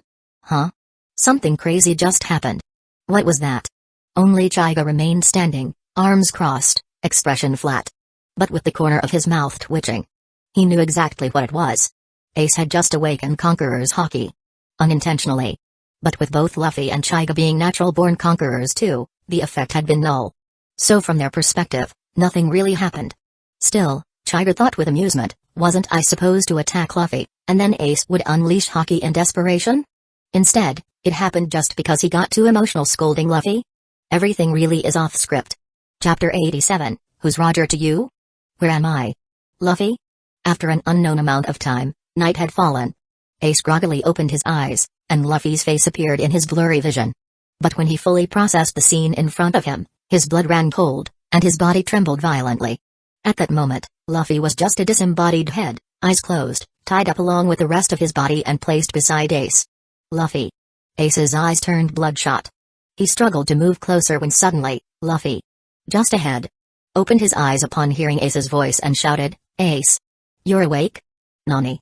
Ace froze in place, startled. He stared at Luffy's head in disbelief, shakily raising a finger to point at him. "Luffy, you. Relax. He is fine." It was that Marine's voice again. Ace turned his head sharply and saw Chaiga sitting calmly by the bonfire, roasting a large chunk of meat. Seeing that Ace had awakened, Chaiga stood up, clapped his hands together, and looked at him. That guy was just too restless. So, well. Chaiga made a chopping motion with his hand before casually biting into the meat. "Tastes pretty good, though." Ace gulped nervously, speaking stiffly, "Can Luffy return to normal?" "Who knows? Maybe after I finish eating." Chaiga's casual tone eased Ace's panic slightly. But just as he began to relax, Chaiga added, "Or maybe not." "Who told him to be so hyperactive?" Luffy protested loudly, his face twisted with indignation. "Damn it. When I get my body back, I'm gonna..." Thud. Ace punched Luffy in the face, squashing it like a balloon. Pop. His face bounced back, returning to normal shape. Luffy looked at him, aggrieved. "Ace, why'd you hit me? You idiot. Do you want to stay like this forever? Don't you want to go out to sea?" Luffy's eyes widened. That's right. It was bad enough after eating a devil fruit, but this? How was he supposed to become king of the pirates like this? Not that young Luffy's thought process ever really connected logically. He suddenly puffed up his cheeks and held his breath, turning his head into a round balloon. Ace covered his face. "What are you doing now?" "MMPH. Speak, damn it." Luffy exhaled hard. "I stopped moving around and talking, didn't I? Isn't that better?" Ace resisted the overwhelming urge to punch him again. He walked over to Chaiga and stood silently, watching him eat, bite after bite. Ace hadn't eaten all day. The scent of the roasted meat was torture to his empty stomach. Chaiga glanced at him. Noticing Ace was barely as tall as him even while sitting, he tore off a big piece of the roast and handed it over. then continued eating. Ace accepted it gratefully and dug in ravenously. Luffy, whose head was still tied up, drooled and shouted, "I'm starving. Can I have some too?" Ace paused and looked at Chaiga. Before he could speak, Chaiga casually waved a hand. "Go ahead, share if you want." "Thanks." Ace let out a deep breath of relief. Chaiga scared him, and he didn't want to push his luck. He rushed to Luffy and stuffed some of the roasted meat into his rubbery mouth. "Delicious. That guy with the swirly eyes is a good person." Luffy's words sent a shiver down Ace's spine. He dared not look back at Chaiga and quickly slapped his hand over Luffy's greasy mouth. But Chaiga's voice echoed behind them, eerily calm, "No need to cover it. I heard everything." Ace spun around and immediately bowed low. "I'm sorry. Luffy's an idiot. Please don't take it seriously." Chaiga walked up to Luffy's head and stared into his eyes. For the first time in his life, Luffy felt real fear. He didn't even flinch when Garp scolded him, but now, under Chaiga's Rinnegan, he felt a pressure that made his skin crawl. It wasn't that Chaiga was necessarily stronger than Garp. Garp was his grandfather, after all. But Chaiga was a complete unknown, and that made the fear worse. Room. BZZT. The familiar hum of spatial energy filled the air as a room spread out around them. Ace, mistaking it for an attack, shouted, "Don't join." "Huh?" Luffy blinked. His arms twitched. He bounced in place, then suddenly jumped with excitement. "Ace. I'm fine. I'm back to normal." Ace blinked, stunned. Chaiga hadn't even moved, yet Luffy had recovered. It was baffling. "Did you eat a devil fruit too?" Ace asked cautiously. "No. Don't ask so many questions. Just follow me." That was that. Ace closed his mouth, and even Luffy obediently followed as they returned to the fire. Chaiga sat down again and looked over at them still standing. He chuckled and patted the ground beside him. "What's wrong? Weren't you two bouncing around all day? Sit." "Okay." They sat beside Chaiga, breathing out a sigh of relief. After a full day of being tossed around by this guy, rest was a blessing. Ace especially. He'd taken a direct hit from almighty push, and the only reason he was even conscious was his monstrous endurance. Even dealing with Luffy's detached head earlier had nearly broken him. He just wanted to collapse and sleep. But Chaiga's next words instantly wiped the sleep from his eyes and sent a chill down his spine. "Do you know who Roger is to you?" Chapter 88, Revolutionary Army. "I don't know who he is to me. All I know is he's a bastard." At the mention of Roger's name, Ace reacted like a startled cat.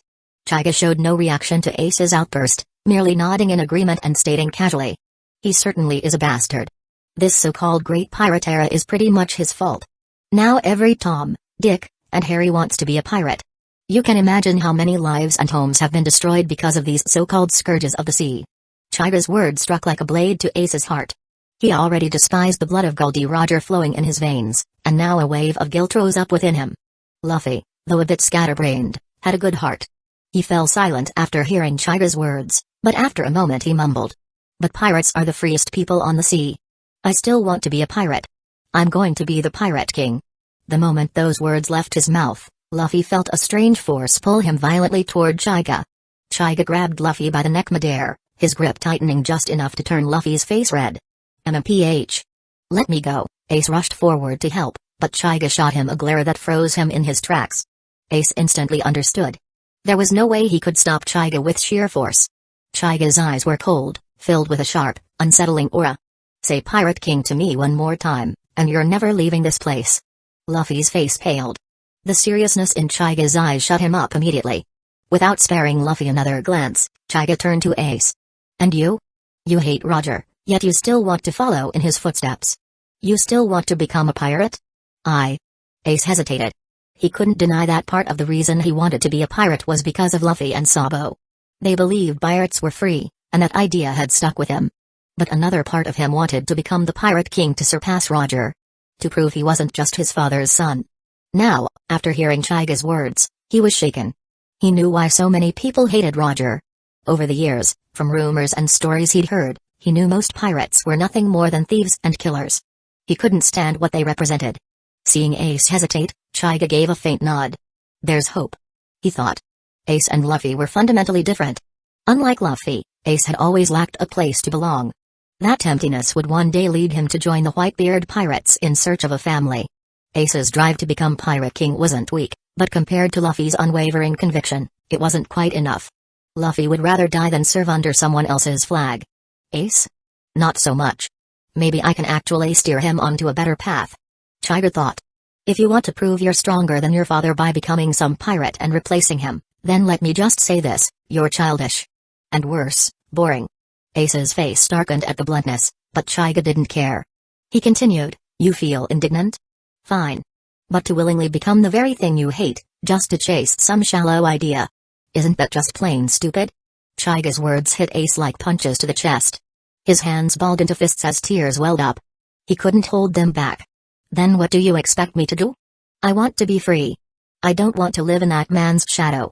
What other path do I have besides becoming a pirate? Luffy looked at his brother in shock. He could feel something shifting inside Ace, but didn't know what. Chaiga, meanwhile, remained calm as ever. Good. That's the reaction I wanted. He had struck deep enough.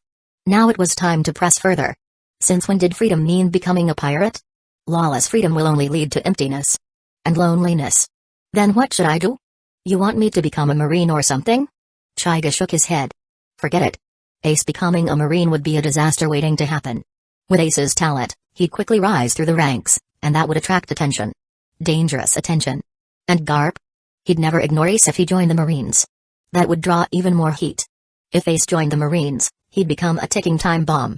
And when he exploded, it wouldn't just affect him.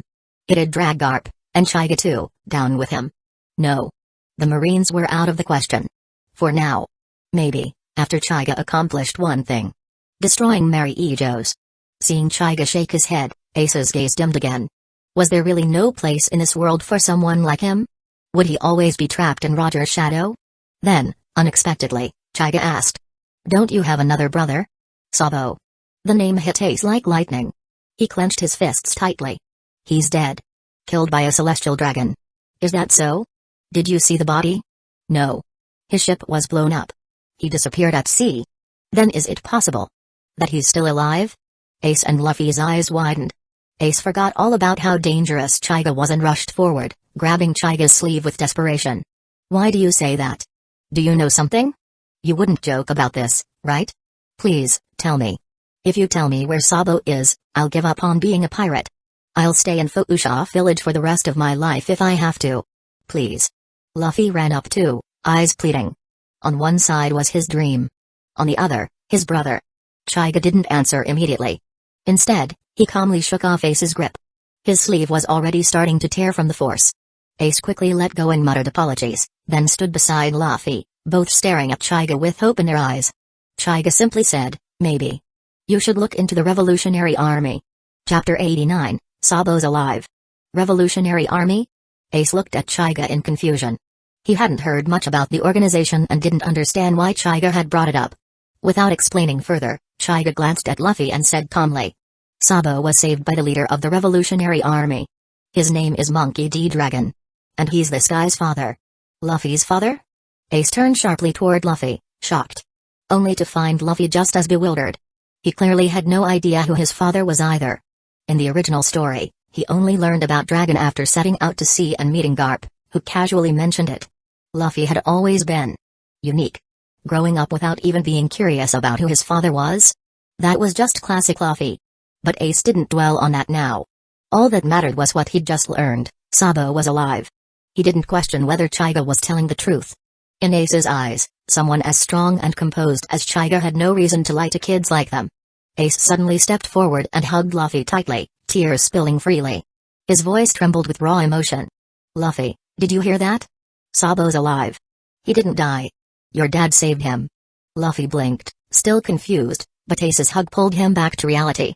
In an instant, he broke down too. Snot and tears running as the two cried their hearts out in each other's arms. Wah! My dad's actually a good guy. They hugged for a while, letting the emotions run their course. When things finally settled down, Ace wiped his eyes and stepped forward with a grateful look. Facing Chaiga, he bowed slightly. Thank you, sir. Sabo means everything to us. Just knowing he's alive. There's nothing better. I won't chase the pirate dream anymore. I'll stay in Windmill Village forever. Chaiga waved a hand dismissively. No need to throw your life away. Go find the Revolutionary Army like I said. You might discover your true purpose there. But don't mention me. Ace quickly nodded. He understood. Chaiga had his reasons for pointing Ace toward the Revolutionary Army. They were the primary force opposing the world government, which worked perfectly in his favor. They divert attention from Chaiga while he focused on his own goals. Besides, with Sabo there, Ace wouldn't be alone. Their bond would protect them both from repeating past tragedies. Among those idealists, Ace might finally find the belonging he'd always been missing. Chaiga sighed softly. One problem child dealt with. Now only Luffy remained. He stared at the boy until Luffy shivered a little, then looked away. Chaiga shook his head. With a personality like Luffy's, unless he planted Kotoa Matsukami on him, it was better to let fate play out. Even after threatening him with dismemberment, Luffy had managed to fall asleep. How do you fix a one-track mind like that? Let him walk his own path. Let him stir up chaos in Mary Ejo's. And besides, Chaiga wanted the summit war to happen. It would be the perfect chance to harvest powerful devil fruits. I'm wondering how the summit war would happen if Ace didn't join WB Pirates. As for the breakout at Impel Down, hey, killing a few high-profile prisoners while quelling the chaos would be completely justified. Stretching, Chaiga felt strangely tired. Teaching reckless kids really was draining. Ace looked at him, then realized something. I don't even know your name. Ace said suddenly. What should I call you? Chaiga Uchiha. With that, Chaiga's figure vanished, disappearing right in front of their eyes. The world fell silent again, save for the soft crackling of the campfire. Luffy stared blankly. Ace, do you know that guy? Ace didn't answer immediately. He just kept staring at the spot where Chaiga had vanished. He knew that name. Chaiga Uchiha. A Marine Vice Admiral. Monstrous strength. The label reminded Ace of Garp. But Chaiga didn't even look that much older than them.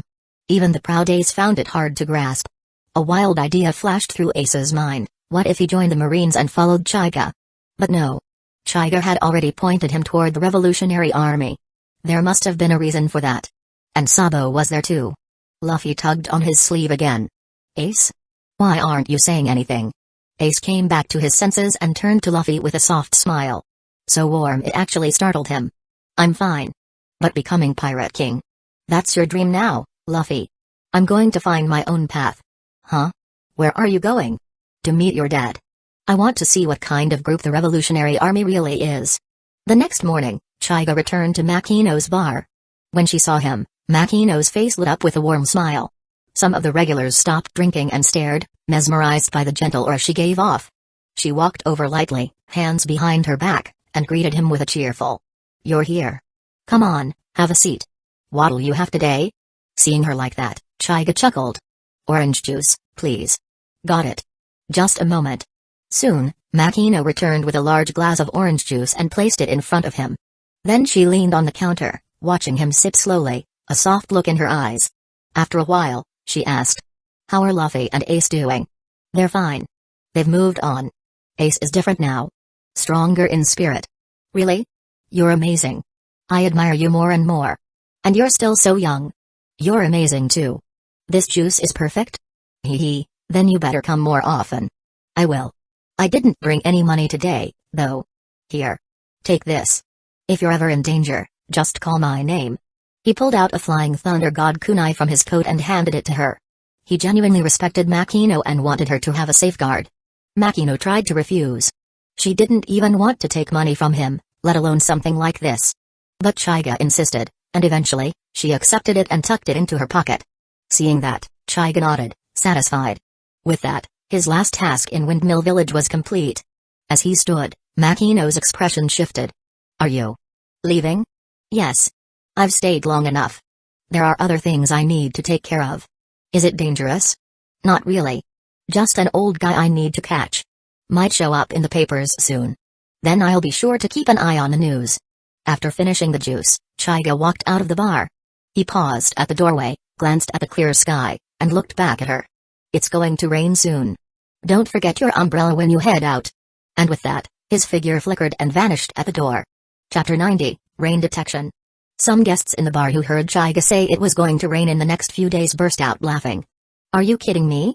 It hardly ever rains in Windmill Village all year. How can he be so sure it's going to rain?" "Yeah, just say it's going to rain and it rains. Who does he think he is?" Young people love to talk big. Makino listened to their discussion, feeling increasingly uncomfortable. In her eyes, Chaiga was young, capable, and humble. He even took care of both Luffy and Ace personally. Her impression of him couldn't be higher. So, the usually gentle Makino was uncharacteristically upset. She raised her voice at the guests in the bar. He's not boasting. He's Vice Admiral Chiga Uchiha of the Navy. After speaking, Makino turned and went into the back room, returning with an umbrella, which she placed beside the counter.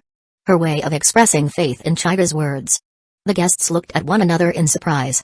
It was the first time they'd seen Makino get genuinely angry, and from her words, they now understood the identity of the young man. Chiga Uchiha. The youngest vice admiral in the Navy. Rumor had it that his most frightening quality wasn't just his rank or youth, but the mysterious and versatile abilities he possessed. It was said he could perform feats that bordered on the impossible, turning hopeless situations into miracles. Realizing this, the guests who had mocked him quietly finished their drinks, paid their bills, and some even apologized. Later, when they returned home, each of them, without any coordination, told their families, "It's going to rain soon. Make sure to take an umbrella when you go out." Chiga rested for a day after returning to the warship. When he felt refreshed, he used the Den Mushi to report to Garp. "Vice Admiral Garp, I've done everything I could. I wasn't able to change Luffy's mind, but Ace probably won't become a pirate." "Really, Chiga? That's incredible. You've done me a huge favor. This is already way beyond what I hoped for." Hey, glad to hear it.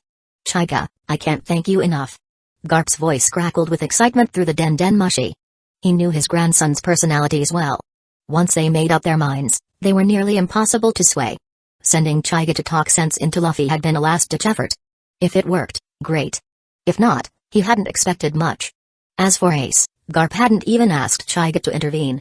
He never expected Ace would be swayed at all. So the result was an unexpected win. That said, if Garp ever found out Ace had chosen the path of a revolutionary instead of a pirate, he might respond with a armament hockey-infused slipper to the face. After hanging up, Chiga called Inane and Khalifa. "Notify the soldiers on deck to bring raincoats today." Khalifa didn't ask why. She turned and left immediately to pass on the order. Aine, however, tilted her head curiously. "Chiga, when did you become a navigator? Are you unhappy with our current one after the last incident? If you want, I can start learning.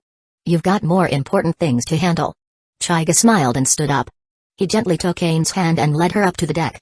Under Aine's puzzled gaze, Chiga formed a few hand seals with one hand and whispered, "Rain Tiger at will technique." As soon as he finished, the sky darkened noticeably. Aine looked up in shock. Moments ago, the sky was clear. Now, heavy clouds rolled in, and light rain began to fall. With his current chakra reserves, Chiga could make it rain over nearly the entire East Blue. As the raindrops began to fall, he closed his eyes to concentrate, searching for his target. Shiki. Aine reached out to catch the falling rain. Her thoughts drifted to the incident with Weevil, when she was badly injured. That day too, the sky had gone dark before it rained. Not long after, Chiga had appeared out of nowhere to save her. It clicked. This was another one of his abilities. Her eyes turned to Chiga. Just like back then, he was standing calmly in the rain, a reliable force amidst chaos. Chiga opened his eyes, having pinpointed Shiki's location. "Found you, Shiki," he muttered. He prepared to dispel the technique when he suddenly felt Aine grab his hand. The one not forming signs. He turned to her, confused. Aine smiled softly and said, "I like the rain.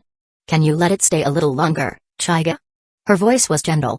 Chiga blinked, surprised. Was there something wrong with the rain he created?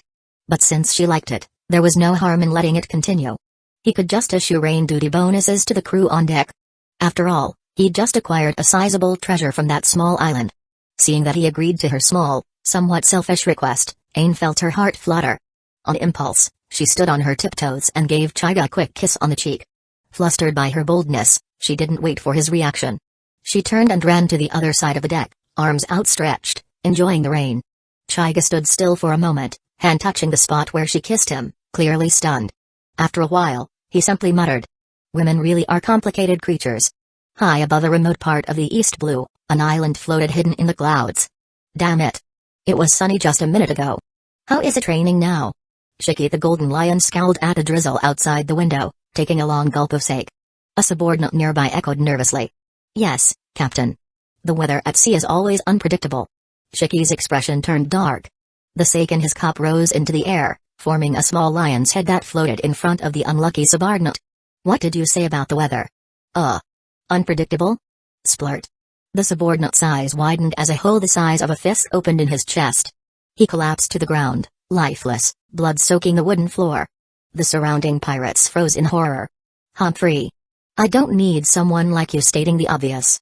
Shiki stared coldly at the corpse, but in his mind, memories of the battle against the Roger pirates surfaced. He had victory within his grasp, but a sudden storm turned the tide. His fleet suffered massive losses, and worse, a ship's rudder got lodged in his head, crippling his full strength ever since. Damn the rain. Damn the weather. He scowled, eyes narrowing. I need to find a reliable navigator. Chapter 91, Golden Lion Shiki. Shiki glanced at the corpses of the small-time pirates scattered across the ground, then waved his hand, signaling for the bodies to be cleared away.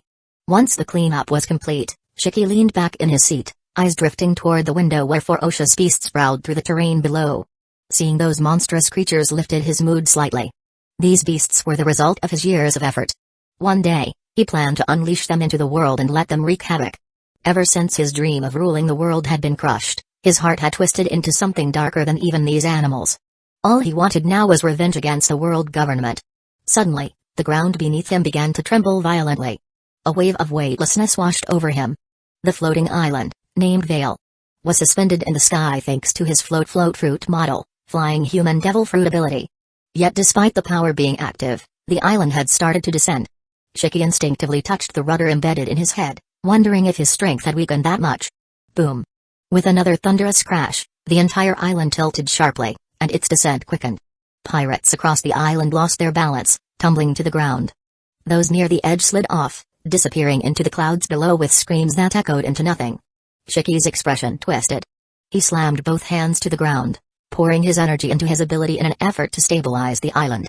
But all he managed was to slightly slow the fall. The island continued to plummet like a meteor, racing toward the sea below. Damn it. Another devil fruit user must be interfering. Shiki's face darkened. He lifted off the ground, soaring into the air to see for himself. A marine warship had appeared in the distance, its sails bearing a unique insignia.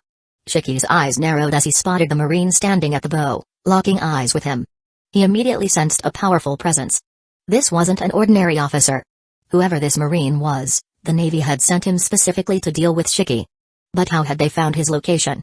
Standing on the bow was none other than Chaiga.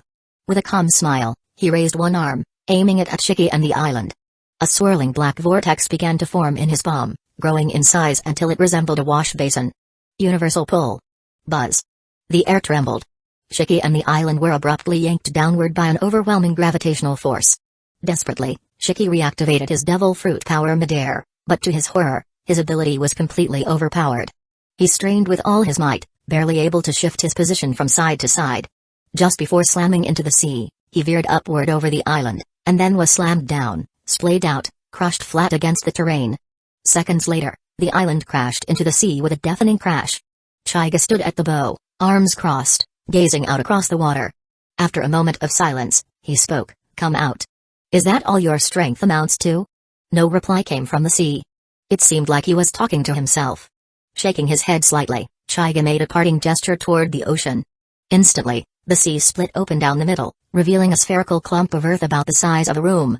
The soil peeled away, revealing Shiki inside, pale and drenched, glaring furiously.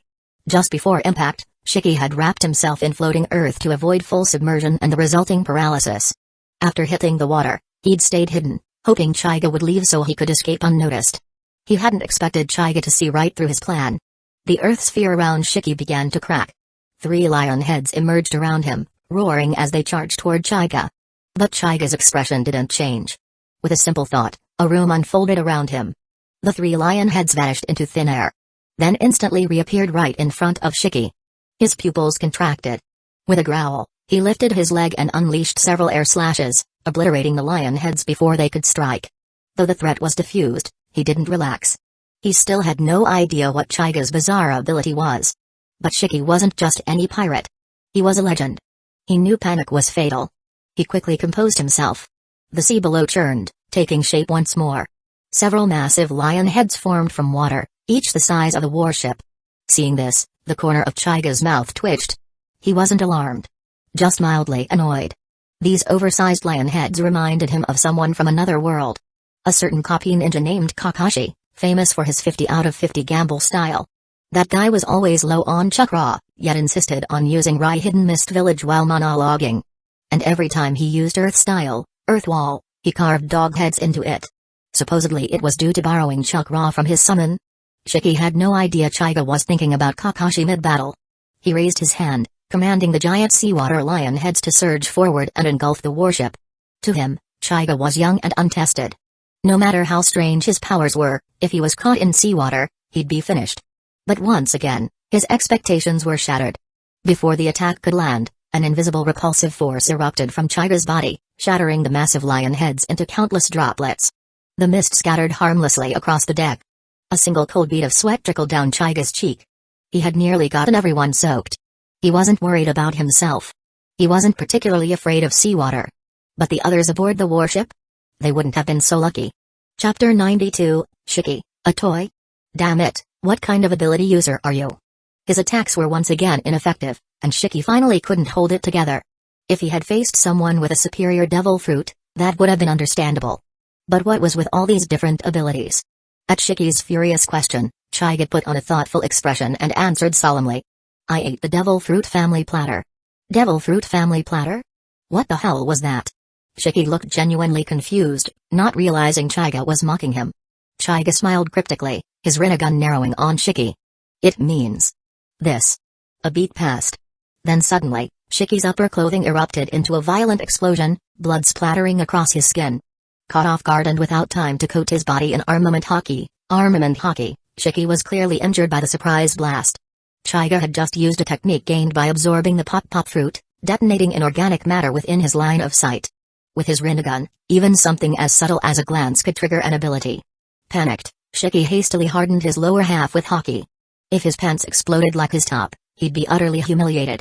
How would the other legends of the old era even look at him? Chaiga, for his part, thought the reaction was unnecessary. He hadn't targeted Shiki's pants out of decency. It was simply because he had no interest in seeing anything obscene. Khalifa and Dane were still watching from the warship, after all. It's not over yet.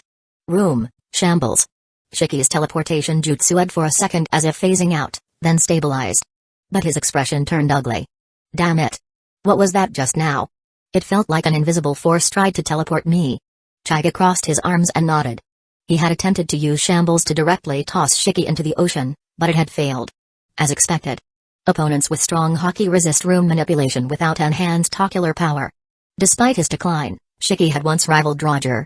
The foundation was still there.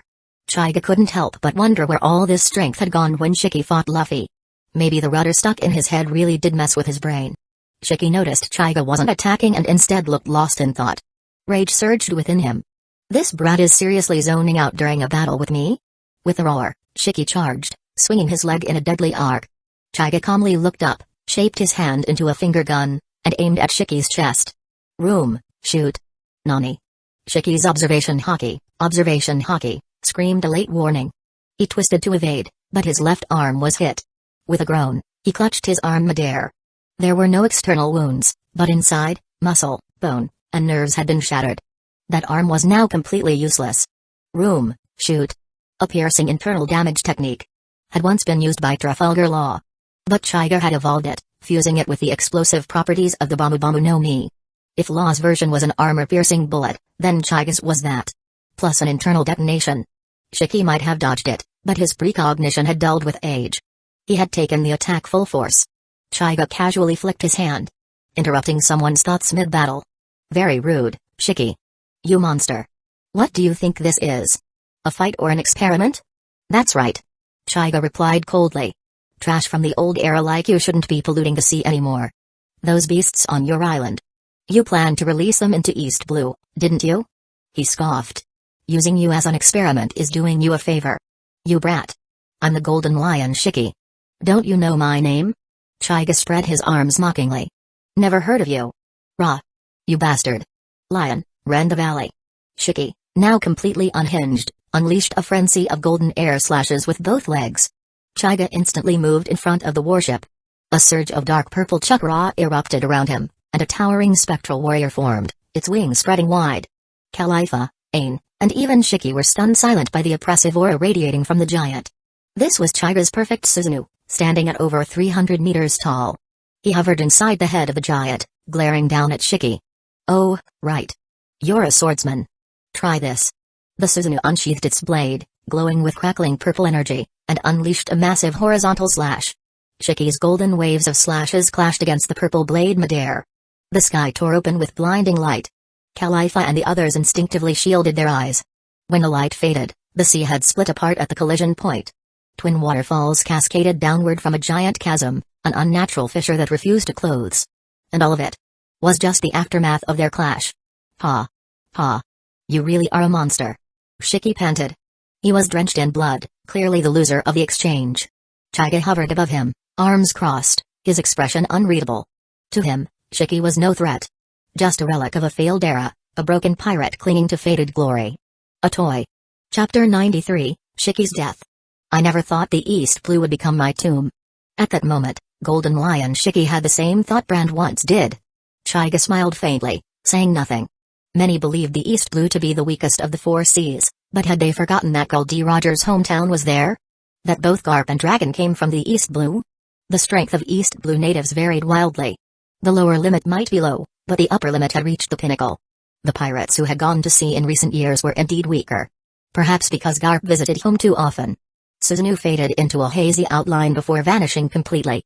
Chaiga descended gently onto the water. Extending his hand, Chaiga activated Almighty Pull.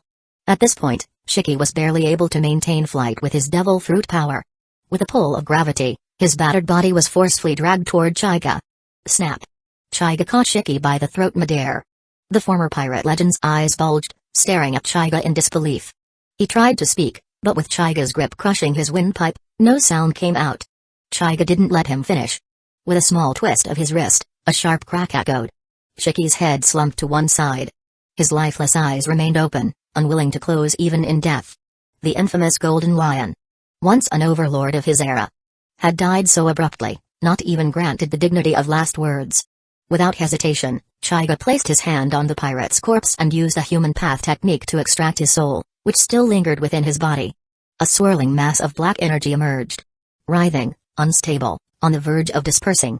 When a devil fruit user dies, their power detaches from their soul. Chaiga had anticipated this. If the float fruit truly left Shiki's body, it would weaken the outer path puppet he intended to create. Most people had no way to deal with the intangible energy of a devil fruit, but Chaiga was not most people. Coming from the shinobi world, he had learned countless sealing techniques. Many from Minato.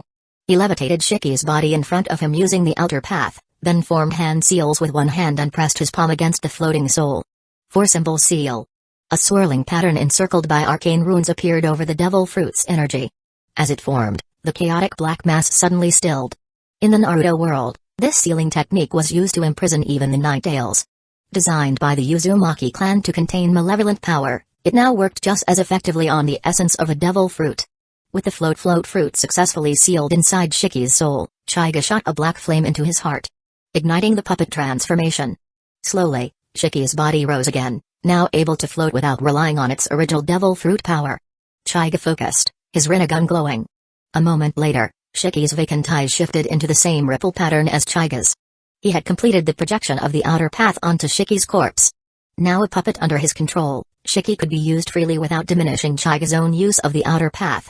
After admiring his work for a moment, Chaiga opened the door space. The reanimated Shiki floated through and arrived at a different location. Alongside another hulking puppet, where he remained still, awaiting orders. Once the gate closed, Chaiga returned to the warship. Khalifa stepped forward and draped his coat of justice over his shoulders. Golden Lion Shiki has been taken care of? She asked softly. Chaiga nodded with a calm expression. When Khalifa and the others heard this, they were stunned. That was Golden Lion Shiki, a legendary pirate from the same era as Roger. And yet Chaiga had eliminated him alone? Khalifa couldn't help but confirm again. So, boss, does that mean you can fight the four emperors now? One-on-one, I'd say I have a chance. Chaiga replied. But if you count their full crew and territory, it'd still be difficult. That's already incredible. Everyone on the ship stared at Chaiga with awe. To them, he had already reached 4 Emperors level strength. When had they ever stood so close to someone of that caliber? Seeing their reactions, Chaiga waved his hand, a little exasperated. No need for all that. You make me sound like some kind of monster. Khalifa and Dane exchanged glances, their expressions clearly saying, aren't you? Chaiga sighed and rubbed his forehead before issuing new orders.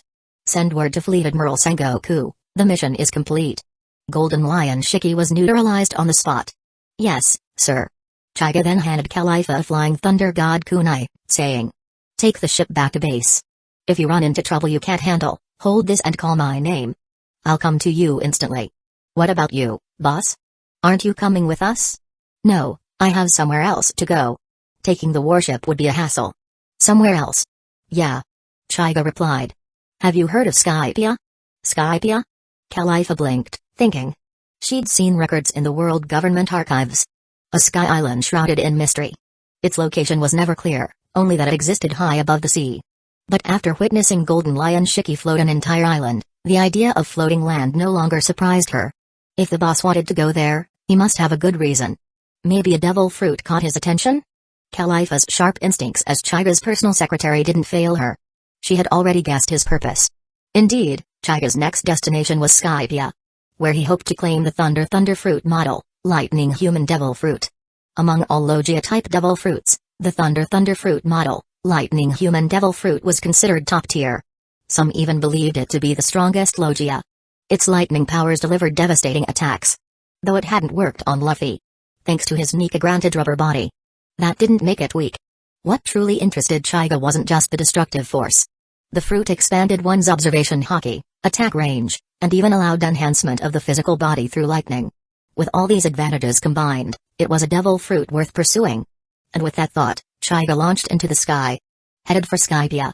Chapter 94, God Enel Sky Island, Angel Beach. The young girl, Konas, sat quietly on the beach, gently plucking the strings of her harp. The melody drifted over the shoreline, peaceful yet tinged with unease. After a while, she stopped playing and sighed softly, setting the harp across her lap. That was beautiful. Why did you stop? A calm male voice startled her. Few people ever came to this beach, she usually played alone to soothe her nerves. Startled, Konas quickly stood up and turned around. A man in a white suit stood there, a pristine coat of justice draped over his shoulders and fluttering gently behind him. It was Chaiga, who had just arrived on Sky Island. Seeing Konas frozen and uncertain, Chaiga took a step forward and offered a soft smile. Did I startle you? Sorry about that. I just arrived and happened to hear your music. It was really beautiful. Oh. Thank you. Flustered but flattered, Konas's nerves eased slightly. But as she looked up at Chaiga and saw his back, her eyes widened in shock. You don't have wings? You're not from Sky Island? No. Chaiga replied with a faint smile. I came from below. You're from the Blue Sea? You got up here by yourself? Yes. But how? How did you even get up here? Faced with her rapid questions, Chaiga looked slightly amused. Without answering, he slowly rose into the air, floating effortlessly. Konas watched in stunned silence, confirming again and again that he had no wings. Finally, she asked in awe, can all Blue Sea people fly like this? No. Only a very rare few can. Indeed, only a handful in the world of One Piece had the power of flight. Techniques like skywalk had limitations, and most flight-capable abilities came from specific devil fruits. Typically variants of the bird fruit. After hovering for a moment, Chaiga returned to the ground. Konas was still staring at him, astonished. Changing the subject, Chaiga asked gently. Why did you stop playing just now? I heard you sigh. Something troubling you? Konas's smile faded immediately. Her thoughts turned to Sky Island's current ruler. Enel. Ever since the former god, Ganfall, had been overthrown, Enel had taken control of Sky Island. With his lightning powers, no one dared oppose him. From his palace, he could hear the voices of everyone on Sky Island. A single disrespectful word could bring divine punishment in the form of a deadly bolt of lightning. People lived in constant fear. He had also instituted the 11 sins. A set of harsh laws. The lowest among them was illegal entry. Thinking of that, Konas's face turned pale, and she suddenly grabbed Chaiga's sleeve. This is bad. You've committed one of the 11 sins. You're an outsider. You have to go. Fly back to the Blue Sea. God? You mean Enel? The moment Chaiga uttered Enel's name so casually, Konas trembled. Such open disrespect was unthinkable here. And as if summoned by that name, thunderclouds instantly gathered in the sky above them, electric arcs crackling and dancing in the darkening clouds. Konas's heart dropped. Her face went pale. She knew what this meant. Enel had heard them. Divine punishment was on its way. Resigned to her fate, Konas slumped against Chaiga's abdomen and closed her eyes. If she had to die, then at least she wasn't alone. This Blue Sea person had made a kind impression. Chaiga looked down at her small form leaning on him. With a gentle expression, He covered her ears to shield her from the sound of the coming storm. Moments later, a massive bolt of lightning streaked from the sky, striking them with a thunderous boom. Smoke exploded around them, swallowing them in an instant. Am I dead? After an uncertain amount of time, Kona slowly opened her eyes, glancing around with confusion. She was in a strange purple-hued space. The blue sea man from earlier stood beside her. Looking around again, she realized the world beyond the violet barrier was blackened and scorched. It took her a moment to recognize that this was the same beach, only completely transformed. Turning her gaze up, she saw Chaiga's helpless expression. Only then did she realize she was still leaning against him. Embarrassed, a pink flush rose to her cheeks. She quickly pulled away, about to apologize. When her eyes shot upward, floating above Chaiga was a giant, ghostly purple skeleton. Startled by the enormous, otherworldly figure, Kona screamed and leapt back into Chaiga's arms. What is that? Have I died and gone to hell? I didn't do anything wrong. Chaiga sighed softly, feeling the fabric of his coat dampen from her tears. He gently patted her back to calm her down. Then he held her shoulders and gently pushed her back. Using one hand, he wiped away the tears at the corner of her eyes. That thing's part of my ability. Chaiga explained calmly. You're not dead. Neither of us are. Oh. Really? Kona stared at him in disbelief. This blue sea person was truly something else. She had never heard of anyone surviving Enel's divine punishment before.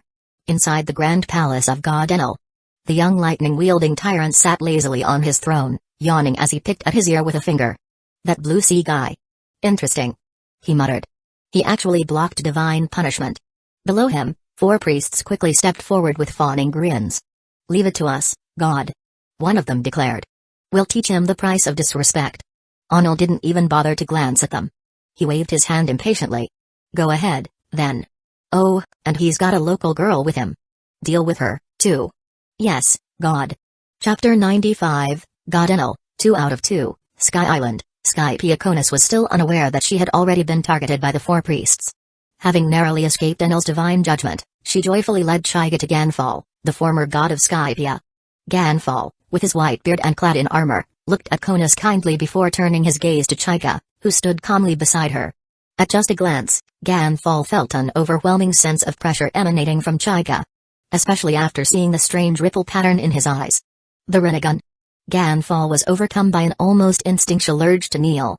This pressure reminded him of something. No, someone. Roger. A thin layer of sweat appeared on Ganfall's brow. He quickly composed himself and greeted Chaiga cautiously. Greetings. I am Ganfall. May I ask your name? Chaiga gave a small nod and replied with a polite smile. Chaiga Uchiha. Uchiha. What an unusual surname. Ganfall ran through his memories but found nothing. Well, perhaps he was someone new from the Blue Sea. Since Enel had taken control, Ganfall hadn't kept up with current events below. Were you brought here by the knock upstream, or? I came by myself. Chaiga answered plainly. At this, Konis stepped forward eagerly. Grandpa Ganfall, brother Chaiga flew up here on his own. Isn't that amazing? He doesn't even have wings, but he can fly freely in the air. Though she hadn't known him for long, Konis had taken a liking to Chaiga. After all, he had saved her life, and his calm, gentle nature left a strong impression. She had started calling him Brother Chaiga without hesitation. Chaiga also found the winged girl endearing, reminding him of the 2 little ones from Kokoyasi village. He gently patted her head and said to Ganfall, I understand your situation. Don't worry. I'll handle Enel. Ganfall's expression didn't brighten. He didn't doubt Chaiga's words. He could tell the man was powerful. But he knew nothing came without a price. Even if Chaiga defeated Enel. What then? Would he take Enel's place and become the new god of Skypia? Ganfall had no desire to reclaim the title. Over time, the Skypians and the Shandians had started to put aside their long-held grudges. If Enel were gone, Ganfall hoped to unify the island, share the land, and finally bring peace. But Chaiga was neither Skypian nor Shandian. Would he allow that peace to happen? Konis, unaware of Ganfall's concerns, assumed he was worried about Enel hearing them.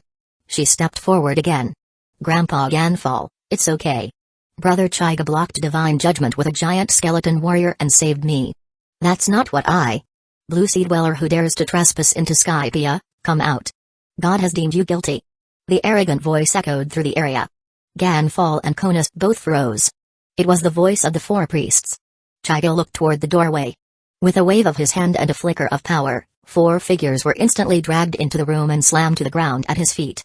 The 4 priests lay there, groaning in humiliation and pain. Chaiga's voice was calm but sharp. "Who were you calling guilty just now?" "Me?" The strongest of the 4 priests, struggled to rise. Glaring at Chaiga with seething fury, he shouted. "How dare you attack us? Do you know the punishment for this?" "Oh?" Chaiga raised an eyebrow. "Go ahead. Enlighten me. You've insulted God, and now you've assaulted his priests. You should be begging for death. In fact, you and that girl behind you should commit suicide before God strikes you down. Is that all?" "Of course not. Before dying, you must also pay the fine for illegal entry." Chaiga laughed. Loudly. The kind of laugh that made even hesitate. "You really think you're untouchable?" Chaiga muttered, amusement fading into coldness. Enraged, drew his white ironclad sword, the blade extending toward Chaiga like a spear. "Die, blue sea trash." The blade shot forward. But Chaiga casually raised his hand and flicked it. The ironclad shattered like glass, the fragments clattering to the floor. "Nani?" Stared in disbelief. That wasn't dodging. That was complete annihilation. What was this man arm made of? Chaiga calmly shook off the remaining fragments, as though brushing off dust. He hadn't even used hockey. His raw strength had been enough. The other 3 priests took a step back. If had been defeated that easily, what chance did they have? Chaiga tilted his head. "You're all too noisy. Offer up your hearts." A moment later, all 4 priests clutched their chests in agony. Puff. Puff. Puff. Puff. In a gruesome instant, 4 still beating hearts floated from their chests into the air, dripping with blood. Chaiga hadn't even used room. This was a simple application of his gravity fruit ability. Deadly, direct, and terrifying. "My heart. Give it back." The priests reached out feebly, eyes losing focus. One by one, they collapsed, twitching briefly before lying still. Chaiga looked down at the corpses, then said without turning. "Room." A massive room space unfolded, covering all of Skypia. Though he sensed nothing abnormal, he turned to Ganfall. "Where's Enel?" Ganfall, still in shock, pointed silently toward the upper yard. With a glance, Chaiga sent the 4 bodies away with shambles. A warning to Enel. "Wow. Brother Chaiga, you're amazing. Those guys totally deserved it." Konis cheered. She wasn't disturbed by the violence. If anything, she was thrilled the priests who terrorized her home were finally dead. Chaiga smiled slightly at her praise, then vanished into thin air. Chapter 96, Chidori. In the palace, Enel looked at the 4 additional corpses on the ground, his gaze unwavering. He raised his hand and unleashed a bolt of lightning, leaving 4 charred bodies where they lay. The acrid smell of burnt flesh permeated the grand hall. "Nice technique." A teasing voice echoed through the hall. "But the smell isn't very pleasant." Enel looked up toward the entrance and saw Chaiga standing there with his hands in his pockets. "Blue Sea Man, I have to admit you have some skills. But if you think this is enough to give you the illusion that you can challenge a god, then I can only say, your end won't be pretty." Still hearing Enel refer to himself as a god, Chaiga couldn't help but chuckle softly. When he looked at Enel again, his gaze was calm and indifferent as he said, "Before these eyes, no one can call themselves a god." Enel felt a strange discomfort under Chaiga's gaze. Deep in his heart, he sensed something unsettling. Those eyes had the weight of divinity, as if looking down on all beings from above. He couldn't stand it. "Die. You blasphemer." Inazuma. Enel's arm turned to lightning and fired upward. Chaiga didn't move. A deep purple energy surged around him, and a spectral ribcage formed. His Susanoo. The lightning struck him directly with a deafening crackle, but aside from scorching the ground beneath his feet, it left Chaiga completely unscathed. Enel narrowed his eyes, examining the skeletal defense with a serious expression. "So this is how you block divine punishment, huh? Not bad. Perhaps." Chaiga said coolly. He dispelled the Susanoo, raised an arm, and smirked. "You're pretty good at playing with lightning, huh?" Enel's brow twitched. He, who considered himself the god of thunder, found Chaiga's words deeply provocative. He slammed one of the giant drums on his back. Boom. And a massive thunderbird burst forth. 30 million volts, he knew. Enel looked at Chaiga triumphantly. This wasn't like the earlier Inazuma attack. This was a powerful offensive born from his divine drums. He was confident his Blue Sea Man would be reduced to a crisp. But the next moment made his eyes widen. Even a bit of snot slipped from his nose. Chaiga raised his arm. Lightning surging around it. Accompanied by a sharp, bird-like chirp. As a rumble fruit user himself, Enel could clearly sense the power of the lightning gathered in Chaiga's hand. But he was the one with the rumble fruit. Why could this man from the blue sea use lightning like this? His brain buzzed with confusion. Chaiga looked at the lightning in his palm with a trace of nostalgia. He had created the Chidori back in the Naruto world, reconstructing it from memory. A technique once pioneered by Kakashi. It had taken down many formidable foes. But ever since he'd come to the world of pirates, he hadn't had the chance to use it. With his fingers together, he pointed his palm at Enel and said with a grin, "Come on. Let's see whose lightning bird is stronger. Yours or my Chidori. Don't get cocky. I am the true god of thunder." Enel roared and swung his arm. The thunderbird behind him screeched and dived toward Chaiga at blinding speed. But with the power of the Rinnegan, nothing could escape Chaiga's sight. He thrust his Chidori-covered hand forward. Crackle. The Chidori and thunderbird clashed violently. The hall echoed with static and screeches. Then, a mournful cry rang out. Enel's thunderbird disintegrated into a burst of lightning. Only the Chidori's sharp screech remained, proclaiming its dominance. Enel's face darkened as he stared at Chaiga's still glowing hand, feeling an unbearable sting. Not from the lightning, but from the humiliation. If Chaiga had used a different ability, he could have brushed it off. But lightning? That was his domain. It felt like a slap in the face. Chaiga flicked his wrist, dissipating the Chidori, and asked lightly, "What's wrong? Looks like our god of thunder isn't that great at using lightning after all. You bastard. You're just a mortal." Electric currents surged across Enel's body. He vanished with a zap, reappearing at the center of the hall and spreading his arms. Discharge. ZZT. Lightning exploded outward from his body, flooding the entire hall in a chaotic storm. Chaiga didn't back down. He also spread his arms. Chidori current. That piercing bird cry rang out again.